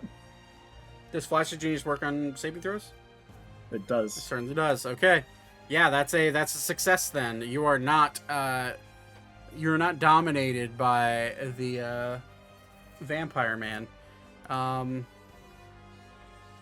Okay, I just realized that their turns weren't added as well because Roll20 hates me sometimes. All right. So they any of them that have a token that's the same move at the same time. Just so we are aware. And then she has a 18 and she has let's see, 14, and these guys rolled like dog shit, but they're the most. That's the most of them. So, okay, let me descending. All right, vampire. As a bonus action, this guy is going to, he's going to bonus action and say, "Oh shit!" Turn into a bat and fly up onto the roof. Okay, Zane, it's your turn. You can't escape that easily, asshole. I'm gonna walk out here. Can I see the guy who just went? Yeah, platform you up can there? see you can see everybody that right now. Yep. I'm gonna drop blap blap, and I'm just gonna fucking pop 2 rounds of silver holy water bullets at him. Okay. Go ahead. Surprise, motherfucker! Roll your roll d20. Yep. Blap 20 blap. I'm gonna roll for both attacks first. 13 misses. That second one hurts a little, Uh, but yeah, 13 misses. so how am I dealing damage with this? Because I'm assuming these bullets are gonna do a lot more than normal to them. Okay, so what's the base damage? 1d4 plus 3 plus. It's Blap has a thing about fire damage. Really quick, I have to look. Yep. Did I not add the fire damage to Blap Blap? Oh shit. Was that 1d6 of fire damage? yes, 1d6 of fire damage for blap blap. So okay, so these bullets specifically, if fired at an undead vampire or fey fiend or undead, it does 1d12, 1d12 bludgeoning damage and 1d12 radiant damage. Let's do this. There you And also, if fired, so the radiant would be doubled as well. So that would be Okay, so bludgeoning will be first, radiant will be second. Yep. Out of those. So be 18 plus 8 18 is plus 8, 26. 26. 26 points of damage. You shoot him and he'll look at you and go, "The hell? This is my good rope." And then And he'll then like I look will- down and notice that it's burning. Oh shit! And he'll begin to try digging it out. All right. Then I will defensive field that. Okay. Should Cool. end my turn, so. Cool. It is Orphelia's turn. Thaddeus is invisible, Mm-hmm. so I will put that in on him. All right. Or is Orphelia's turn? Orphelia is going to. She always has fly activated. Just consistently concentrating, or not concentrating. There's a reason. She's gonna fly up, and she's gonna be like, "I'm too tired for this shit," and she's going to point and cast chain lightning at this one. So I need a lot of dex saves real quick. And I believe it stretches out. Is it within 5 feet or is it 10 feet? Oh, let me double check. 30 feet. Shit. How many targets? 3 bolts of lightning. So it can hit 1, 2. Target as many 3.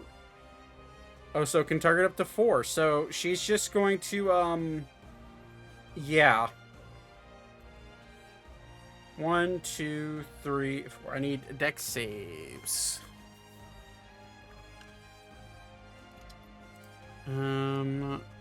Sure.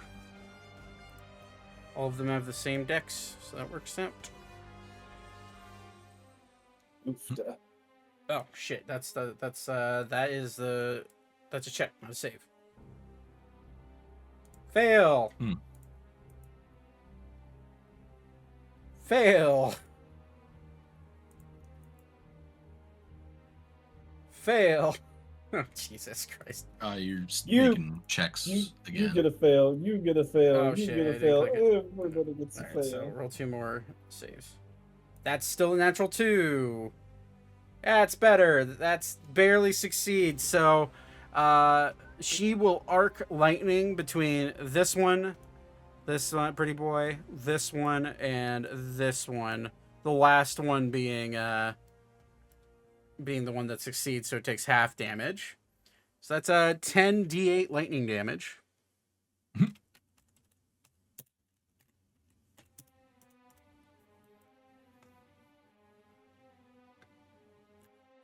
50 points of lightning damage to this one. Oof. 50 points of lightning damage to Pretty Boy. 50 points of lightning damage to this guy. And 25 lightning damage to this one. That is her turn. Thaddeus, you're invisible. What would you like to do?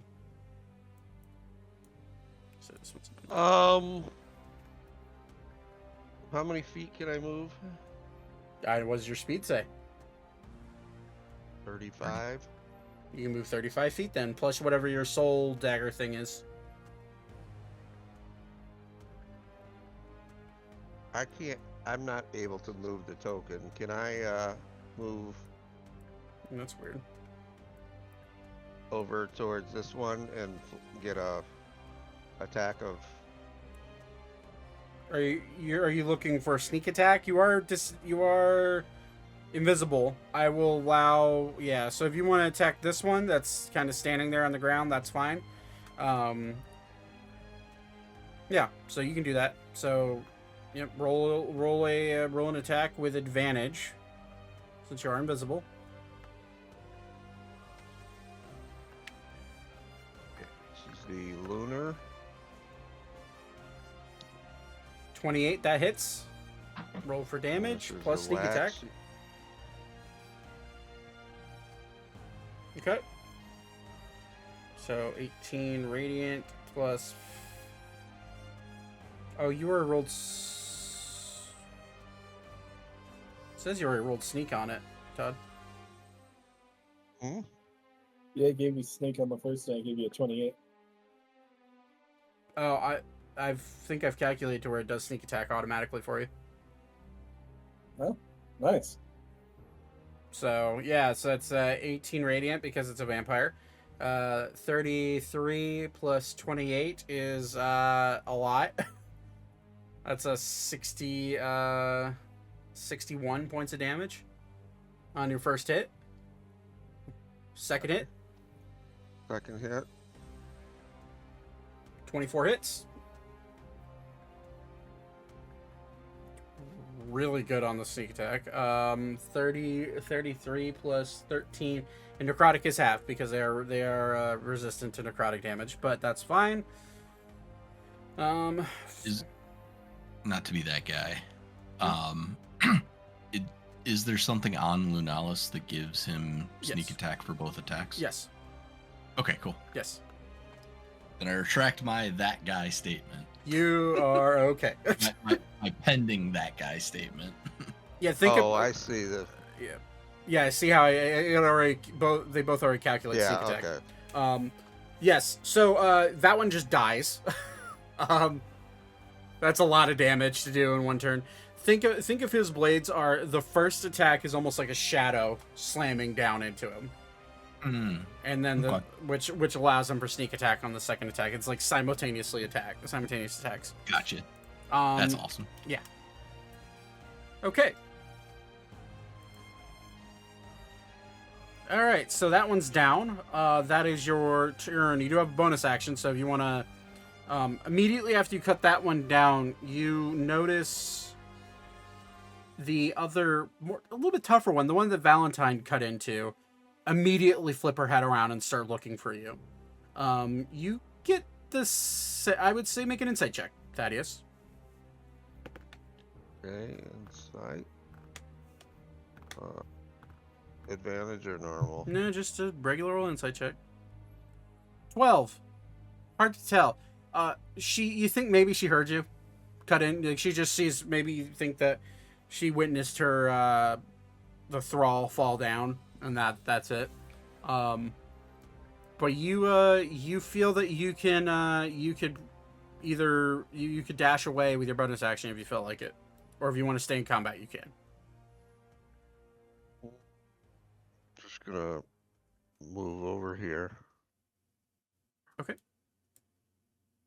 She does not get an attack of opportunity on you.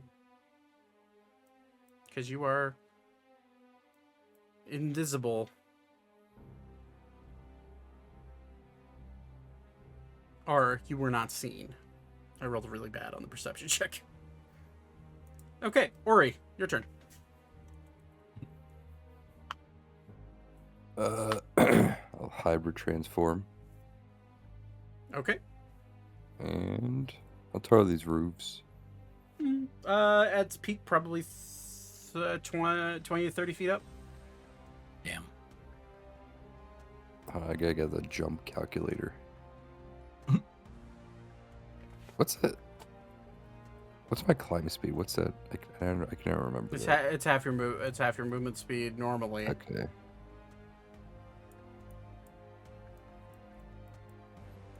So you're here.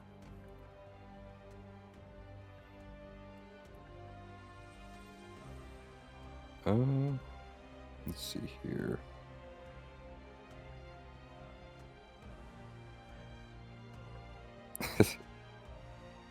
What are these houses made of? You would assume wood.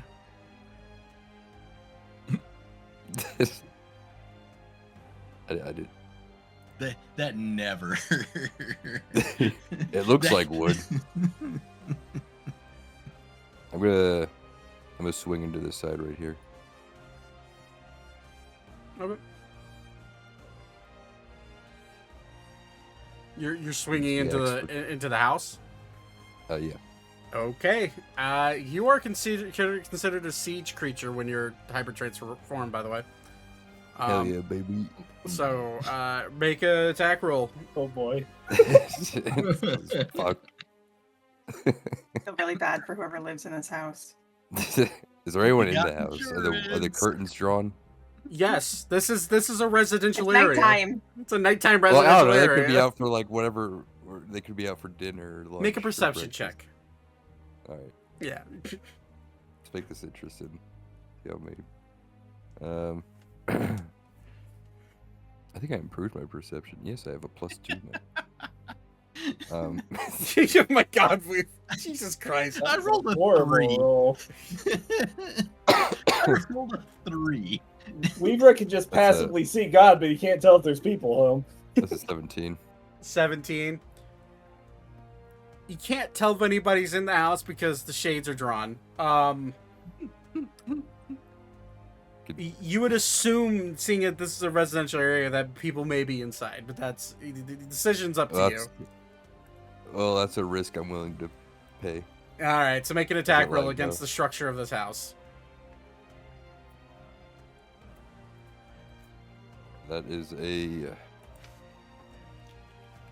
just a solid 30. A solid 30. Oh, yeah, it's a house. You hit. It dodges. No, that Let's would see be a one. I want to see how warehouse. much damage I do with just one swing. The house has an HP, so by all means, roll for damage. Yeah, I'm just curious.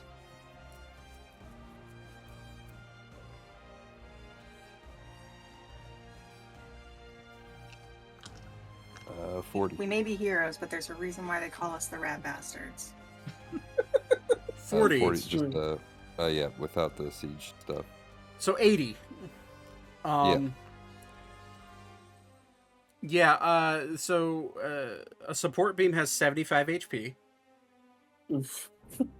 It's a clean fucking. You Cut through the wood. cleave into this poor person's house's like corner support beam, and cut it straight in half. Not enough to make the house fall down, shockingly. But you do see the roof start to cave as they're like, "What the fuck?" As you do that, you have another attack if you'd like. Yeah. I guess I'm in range of another one. I would suppose another one would be here. Sure, roll again. Well, I ain't going up there. Oh shit, nat 20. Oh no. Oh boy. You got good insurance. I hope you have. I hope you have Minotaur insurance. Jesus Christ. So what happened to your home? A fucking Minotaur destroyed my house. He's a werebear right now, so it's even worse. Some fucking monster destroyed my house. Can you believe First it? we created tipping This culture, economy. now we're creating insurance for these people. God damn, this Oh, fantasy fuck. land's fucked. That's. So what would that be? Times It would be 3? no. You would double your damage because of a crit, and then you would double that damage. That's crazy. Roll low, roll low. I did not roll low. I rolled a 40. So Oh, God. 80 and then That's 160 points of 160. damage to the structure. This is the main door, by the way, that you're just slamming into. Like you're just like Goodbye, Odie, I'm off to work. you hear as you go to make the swing at the door, you hear what in the gods was that noise? Why is it feeling drafty in here? Smack! Door just flies off the hinges. The roof starts to collapse completely. These two, I need to make dexterity saving throws.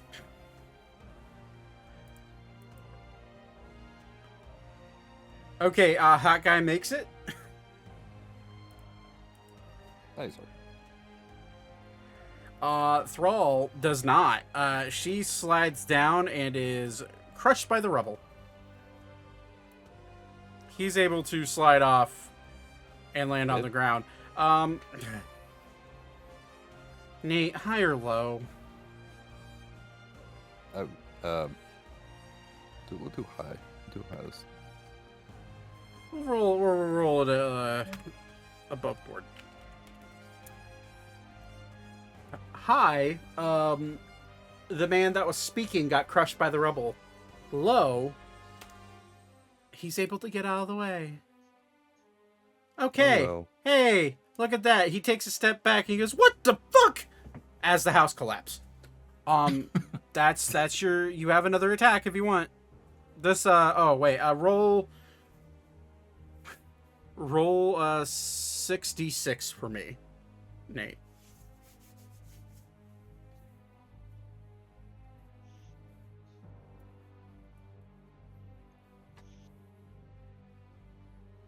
Uh, 21. 21. You see the head of this thrall sticking out of the rubble, trying to scratch her way out. She's still barely alive. And then Pretty Boy here, like, that was unexpected. Guess I'll axe her. Hold on. She's prone, and she's restrained. Roll with advantage. Hell yeah, baby. Oh no. That's an 18, baby. 18 hits. That's also a crit. Oh, 18 on the dice. Oh, gotcha. God, I love champions. Yes. They're gross. I should have done this. Hold on.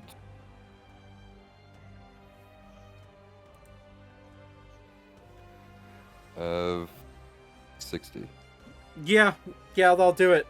Intense, arcane, radiant energy pours into this poor Thrall's body and disintegrates her. She is dead. That was your third Sorry, attack. I'm gonna take a little. I'm gonna take another. I'm gonna do action surge. So sorry, everyone. It's taking a little while. Do what you gotta do, buddy. You I'm bring gonna that text house this guy. down. Killing them. Is there anyone? Do I see any bodies in the house sticking, like any limbs sticking out? Nope. Okay. Just attack him with 3. Go for it. Am I attacking 3 times? Twice. You don't get your bonus action. I think it is 3 times because of extra attack. Yeah, extra attack 2, so I get attack 3 times. Plus your bonus action. When I make an attack, when I take so an attack. before, so you can. Oh yeah, okay, I remember now. So you get Yeah, 4. yeah. So you get a total of 7, or no, a total of 8 attacks now. At level 16, because you get 2 extra attacks plus your regular attack plus your bonus action, action surge, another 3 attacks. Okay. So that's 7 attacks. Let's see here. You get 1 more at level 20. Yeah.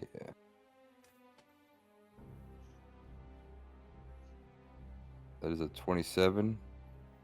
To hit, shield. Oh, fuck you. That is a. What is that up to? 34. 34 hits. It's also a 19. Okay. And that is a 29. 29 just hits. So, I'll do the crit first.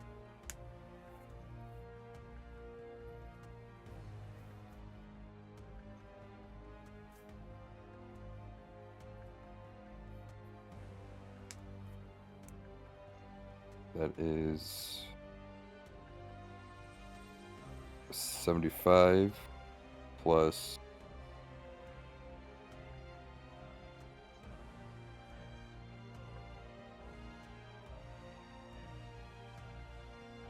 31. No, 32. He's looking hurt, but he's alive.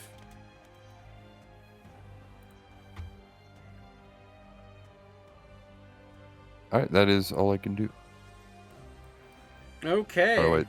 Well, I did a lot, but yeah. All right, end of your turn. It is the female vampire's turn over here. She is going to use.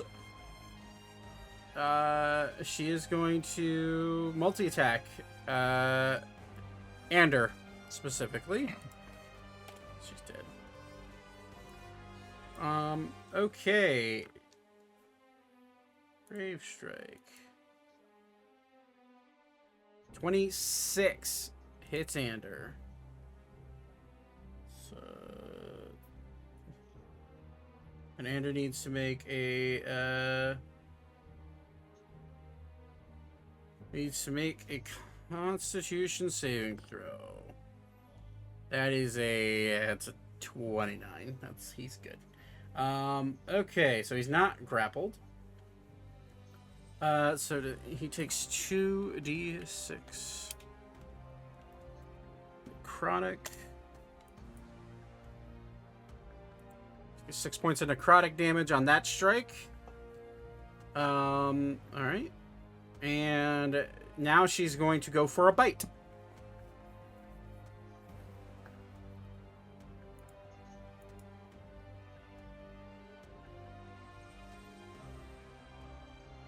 What the fuck? Why did you do that? Like to roll the hit? Thank you. Stop it. Don't know why you're doing that.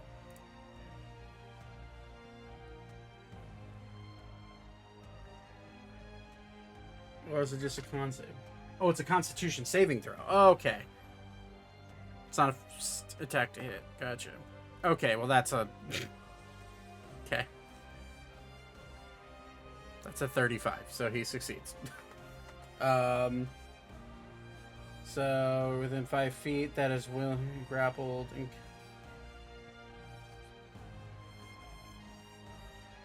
plus 13. So he just takes the damage. Gotcha. Okay, so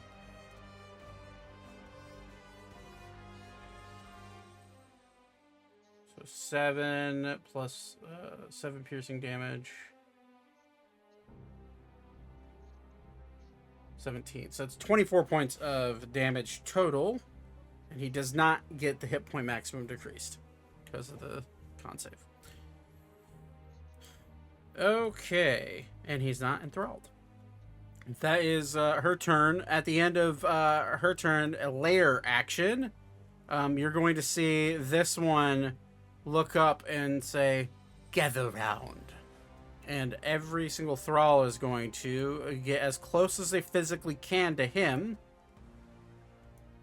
Which will be right there, and right there. And both the female Thralls are dead. And part of that layer action, the one that's closest, she's not a Thrall. She's not a Thrall. Oh, okay. Thrall. Gotcha. You get the sense that this one specifically and this one so far are actually just vampires that are controlling the Thralls. This one that's closest to you, Ori, is going to use Cursed Blood on you. And what that does, I need you to make a dexterity saving throw. As you see blood and vitriol start to spill out of its mouth and spitting blood at you. Said dexterity? Yeah. 25. 25, that's a success. You still take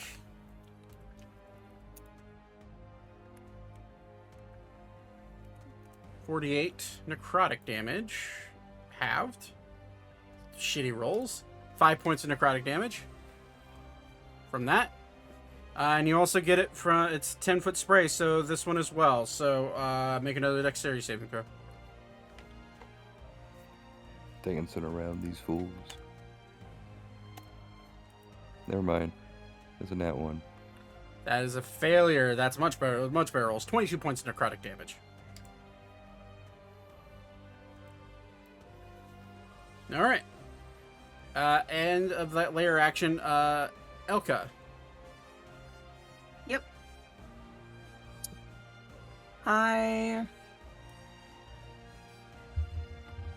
Let's see. This guy's on the roof? Yes. Currently on the Okay. roof. I'll just move to this lady. Okay. And I'm going to just make a roll with Calypso at first. 18 just hits. Okay. So there's 6 radiant, which I'm assuming does double. Yes. Yes, it does. So 25. Cool. All right. Rad.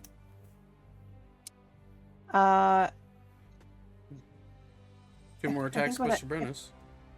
Well, yeah, with my bonus, I think I have to use my offhand You do. anyway. That does not hit. 16 does not hit. All right, I'll use my 2 extra attacks. Hit. Okay. Really good rolls. And that one hits. Hits. Okay. It's 22. It's a 34 plus 16. It's 50. 62 points of damage. How does she look? Pretty hurt. All right, I'm gonna action search. Okay. And we'll do this again. Boom. Ah. Miss. Boom. Ooh, Natural 20. it's a crit. Oh. Still. Unfortunately, that's also with 42. your. Yeah, that's all. That is. Yeah. Not quite Well, enough. I still get 2 more attacks, don't I? Yep. Yeah. Yeah, that'll do it. Fuck. Okay. Jesus. dead? Yeah, she's dead. Okay. Yeah. Explain how you take her out. Holy shit. I just start like hacking at her neck, just whack, whack, whack, whack with Calypso, just until her head just goes flying off. As her head flies off, you're just hammering down on her neck. You hear a screech come from her mouth as her neck is as her head is cut off. The screech is deafening. I need everyone to make a wisdom saving throw. Hey. What is happening right now?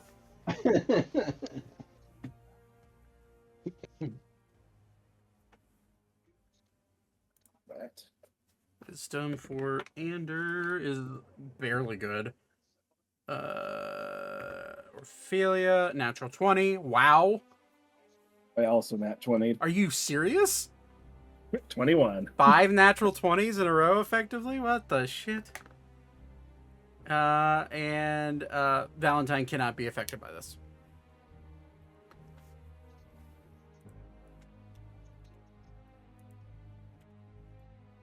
And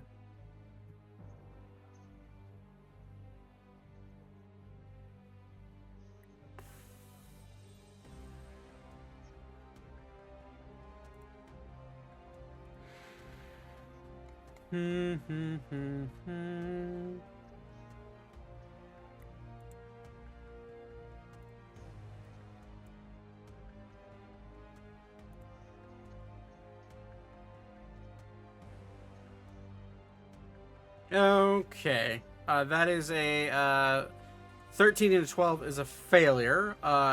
21 just succeeds. The both nat 20s obviously succeed. So for 12 and 13, you take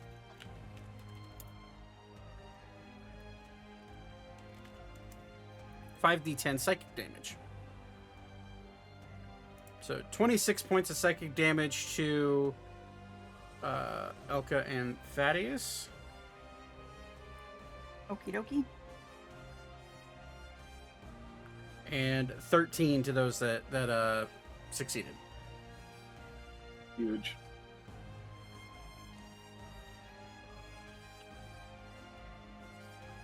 Just a straight I will psychic add that damage. back when I get back.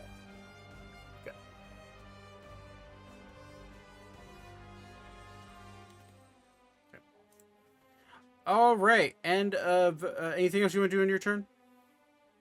I technically have one more attack I could do, but I can't reach anyone, so I'll just move up to here. Okay. And get ready. Okay. End of your turn is this guy's turn on the roof. He is going to look over at Ori specifically right now. He is going to point and cast Finger of Death.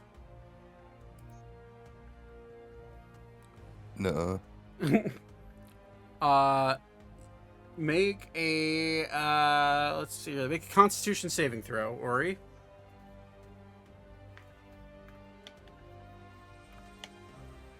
Okay, that's pretty low. Dirty 20? That's a fail. Okay, Indomitable. Come on. Alright, that's better. 27. That is a success. So you'll take half as much damage. And you, won't just keel over and die if you hit 0.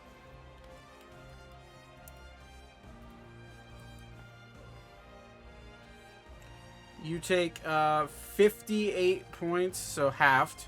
So it'd be 29 points of necrotic damage. He's going to quicken that spell, and he's going to cast another spell because he can do that. Specifically with him.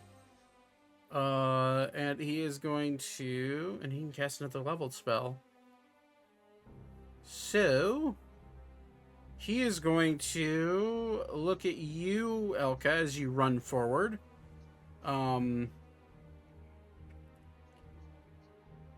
Yeah. He's going to cast... Yeah, we're going to do that. He's going to cast Power Word Stun on you. Do you have less than 150 hit points? No. I have more than that. Oh, well then it is a fail. I'm gonna. Have we long rested Yes. since I last counterspelled? Yes.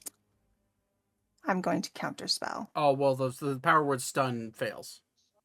Because you have more than Oh, never 100 mind. I thought I failed. Yeah, you have more than 150. Okay, he's gonna be like, shit.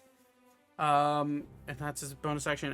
He's gonna use his movement to retreat on the roofs, but it's considered.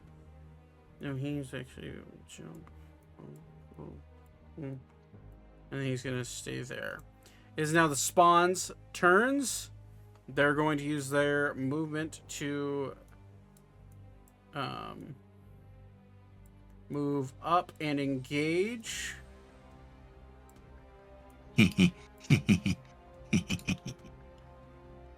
What are you giggling at over there? Oh, darn. I thought they were going to clump up very nicely for me. All right. Ori, 4 clawed attacks against you.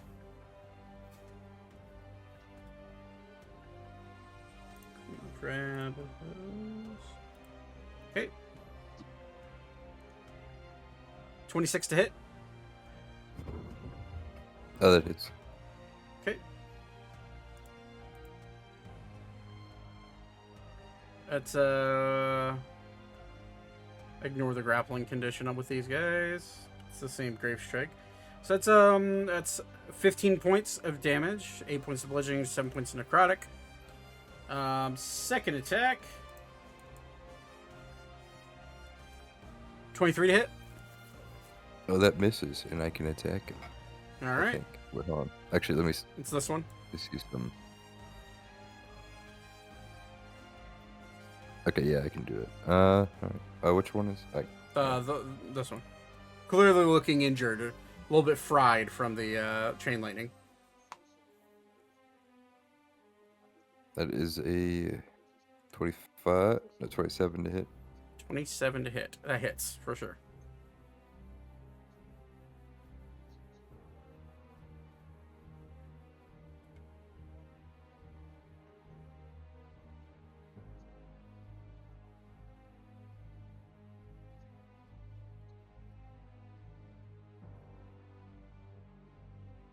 Is Radiant doing anything differently? Yeah, destroys them.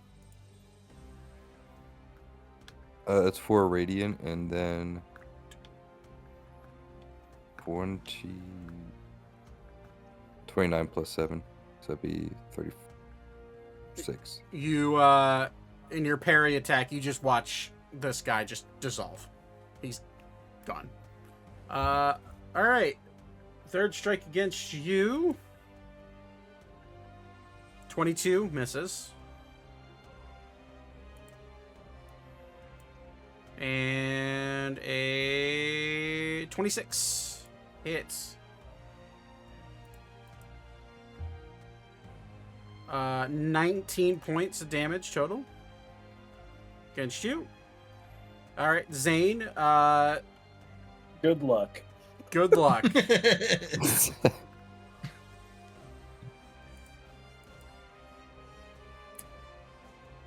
I'm not even gonna I'm gonna skip over.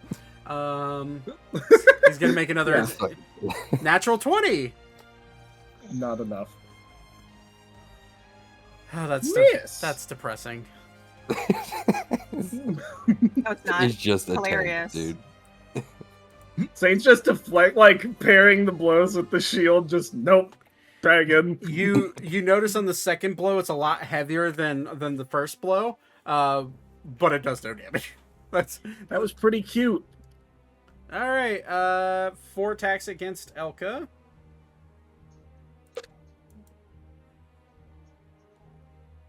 Nope. 19, no. Okay, second attack. 26. Nope. Son of a bitch. Nope.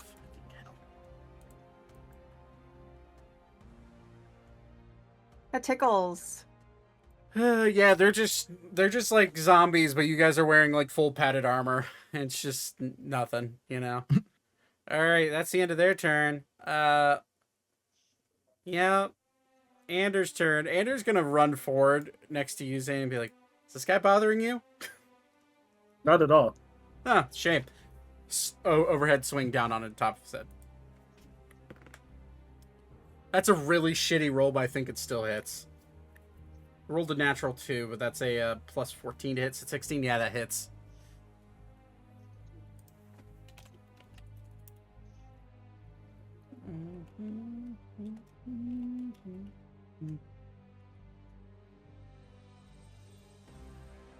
$41 points of damage. 1 strike. All right. Roll to hit. That's hits. Okay. Strike. 27 doesn't quite do it. You're going to see Ander getting angrier, and he's going to rage. Okay. You see like a bright red, his body starts to glow bright red, sweat starts to bead down his body, and steam starts to come off of him. He's going to go ahead and reckless attack this. Thank God he did. That is a natural 1 on the first roll.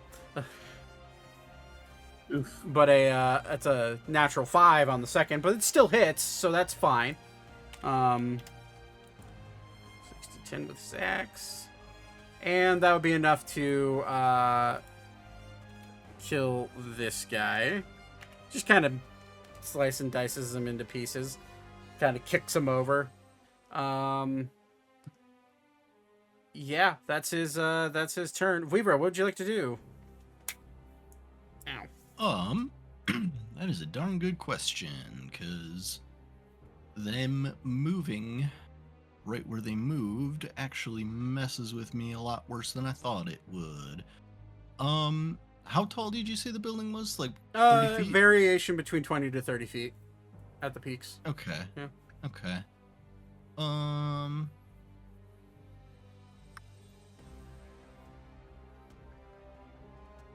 Let's see. If I put a... where did I find that worked? Right here. Mm-hmm. Just so everybody else can see. If I put an incendiary cloud right here, could I get all 4 of the... How tall does the cloud go?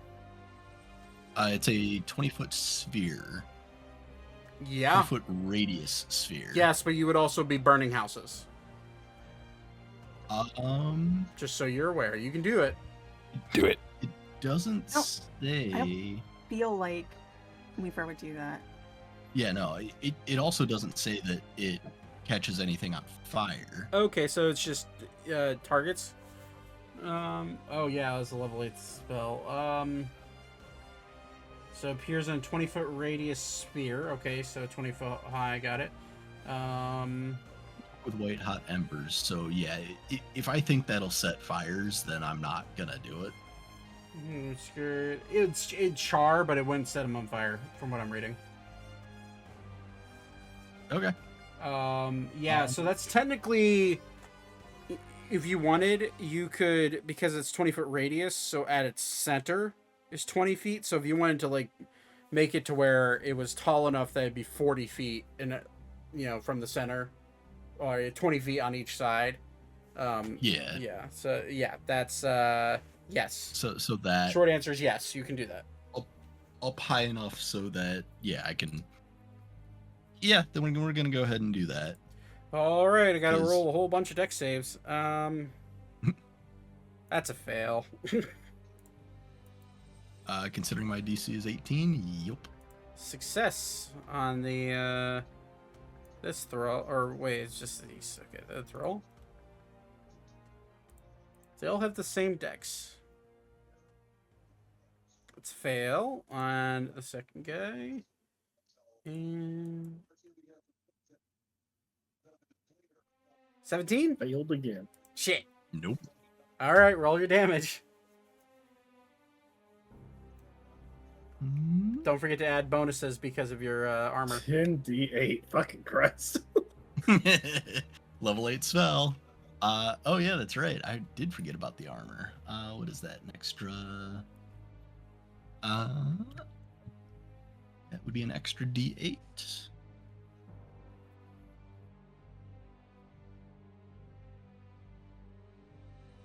Hell yeah.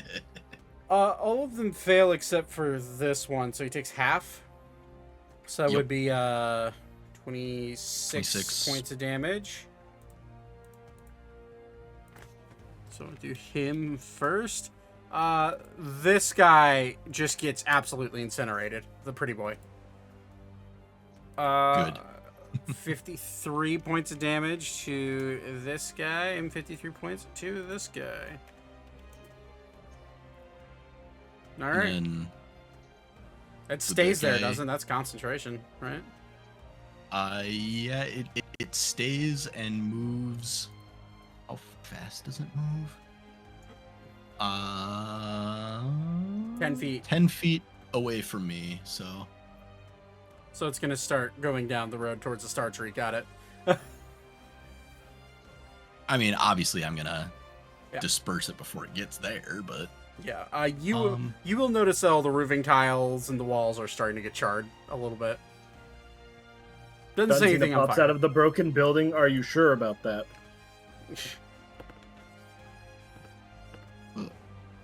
shit, this is hard because I have to. I do that, I think. Close enough. You get the idea. Good enough. All right. Something like that.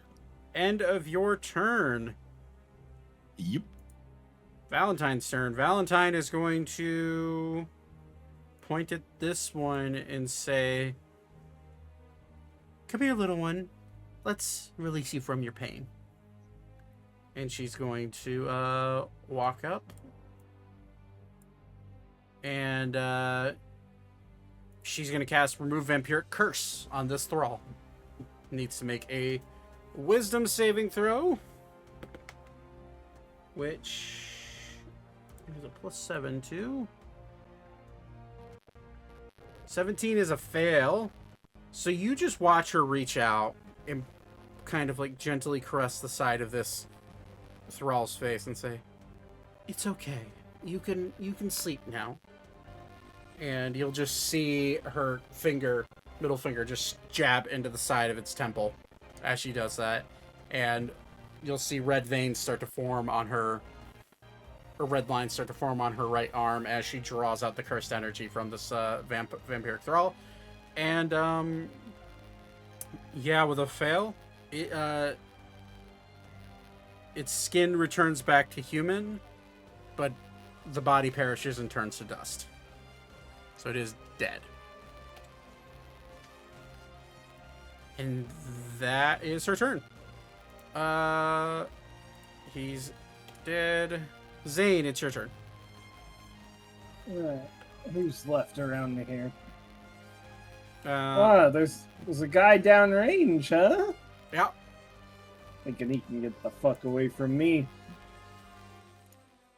Not today, motherfucker. Pow pow. Both of those were really bad. Sad. Yeah, both miss. Sorry.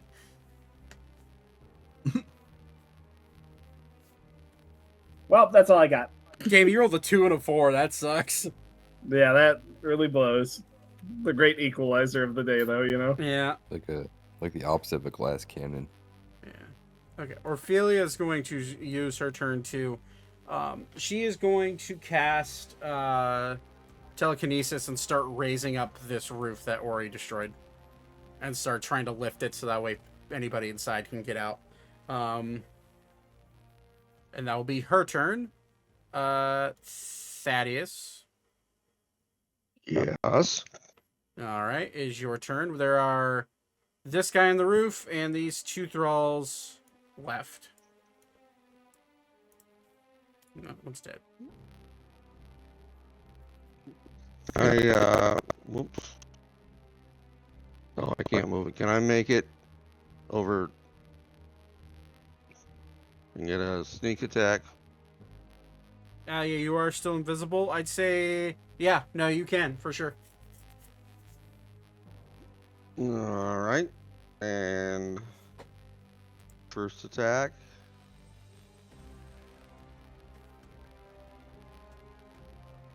Guessing that's a hit. Yes, that's a hit.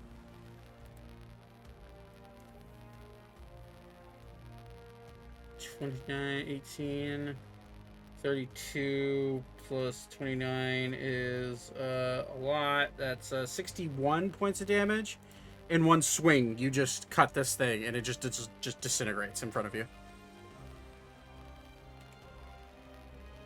Okay. I don't have any more movement. Yeah, you do. Oh, can I? You have you were right here, so you have 1, 2, 3. You have 20 feet more of movement, so you can make it to this guy. Okay. Yeah. Put me. You would need to dex he is- save. He is, yeah. You are entering into incendiary cloud. Yeah. So make a roll dexterity saving throw if you wanted to do that. 16 is a fail. Oh boy. You do take some fire damage. Yep. Yeah, and I can't, like, because he's invisible, I can't just It's a drop dex it. save, so he does get evasion. Yeah, he does That's get true. evasion, so he'll take half regardless. Go ahead and roll your... Yeah. Yikes. Sorry. So half, that's 29. Yep. No. Yes. Yes, 29. Yep. Rounding up, yeah, Okay. 29. 29 points of fire damage as you go in, but you are... Why can- was I only at 134 out of 160? because you took damage. I think you stepped away. Yeah, there's wisdom save. It was not good. Yeah, and Oh, I okay. asked you to roll, and you didn't say anything, so I just rolled it for you. Okay. Somebody math for me. Take it away, but I'm gonna attack this bitch. I got you.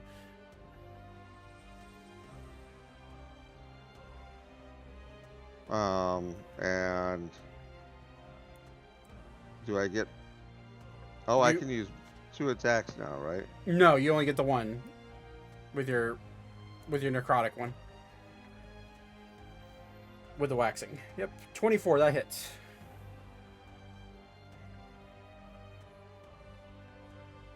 $28 plus, yeah, that'll do it.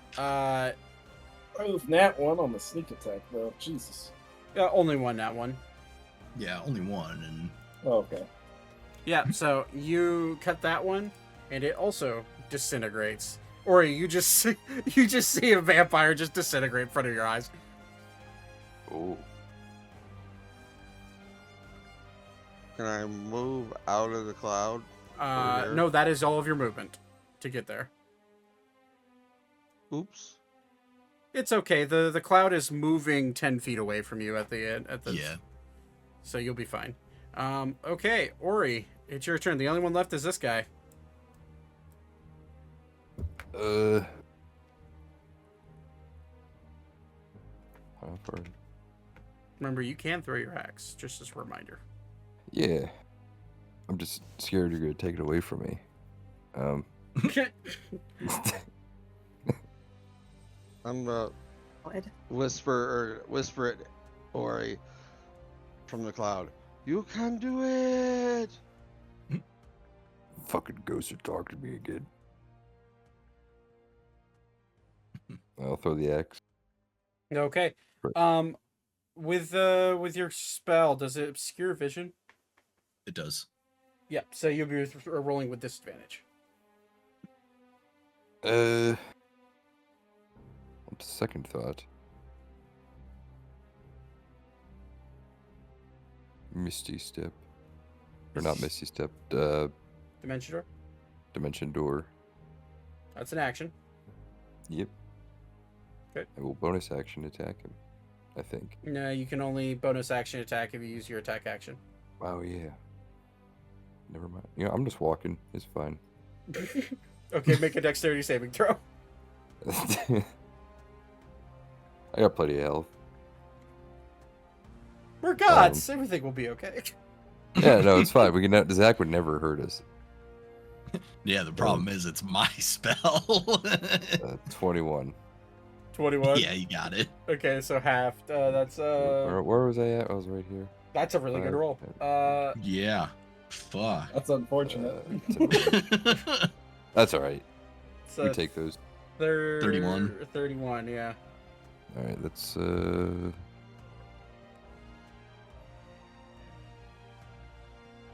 yeah. Oh, that's not right. This is probably the funniest Yeah. spell you have. I It's great. I think I've done more damage to my allies than I have the You enemy. have. All right. I guess I'll Misty step out of here. Bonus action Misty Step. All right. Yeah. So you do have your So action. I can. Yeah, just so I can hit him normally.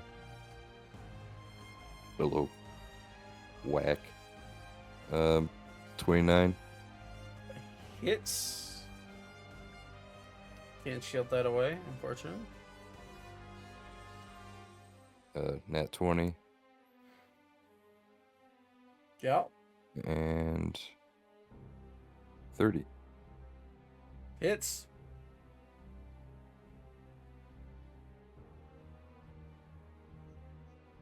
I'll roll the crit first.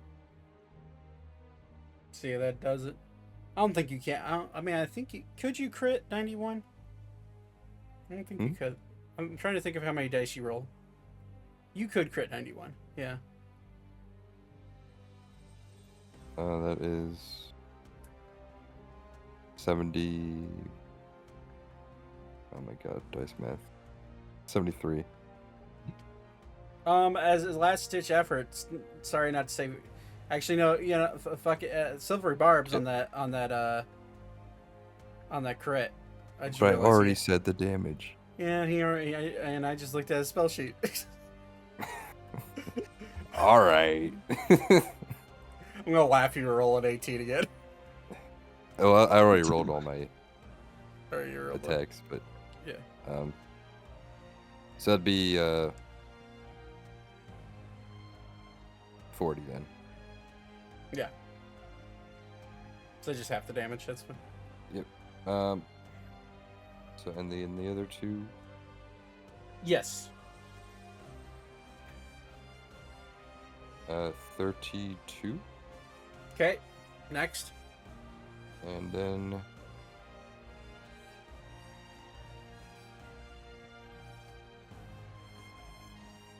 this goes 41. How do you want to do this? I'm gonna fucking chop this house down as I'm cutting into him. You're chopping down another house. Okay. Yeah. All right. Yep. You just see Ori going rampage. Actually, no. Nobody can see it because it's Yep. just this cloud is obstructing. Yeah, Ori, you're You just can hear it. Yeah, you just hear like bones, flesh snapping, mild screaming, and then like wood collapsing. Once I hit like the once the support is gone, I'm gonna kick him into the house as it's collapsing. Okay. Yeah, make a dexterity saving throw because you are standing on the roof of the thing you're collapsing. I am. I thought this was an alleyway. Nope. Oh, That's a well, I roof. meant to stand. Well, if I knew that, I would have. Yeah, it's fine. We'll cut down.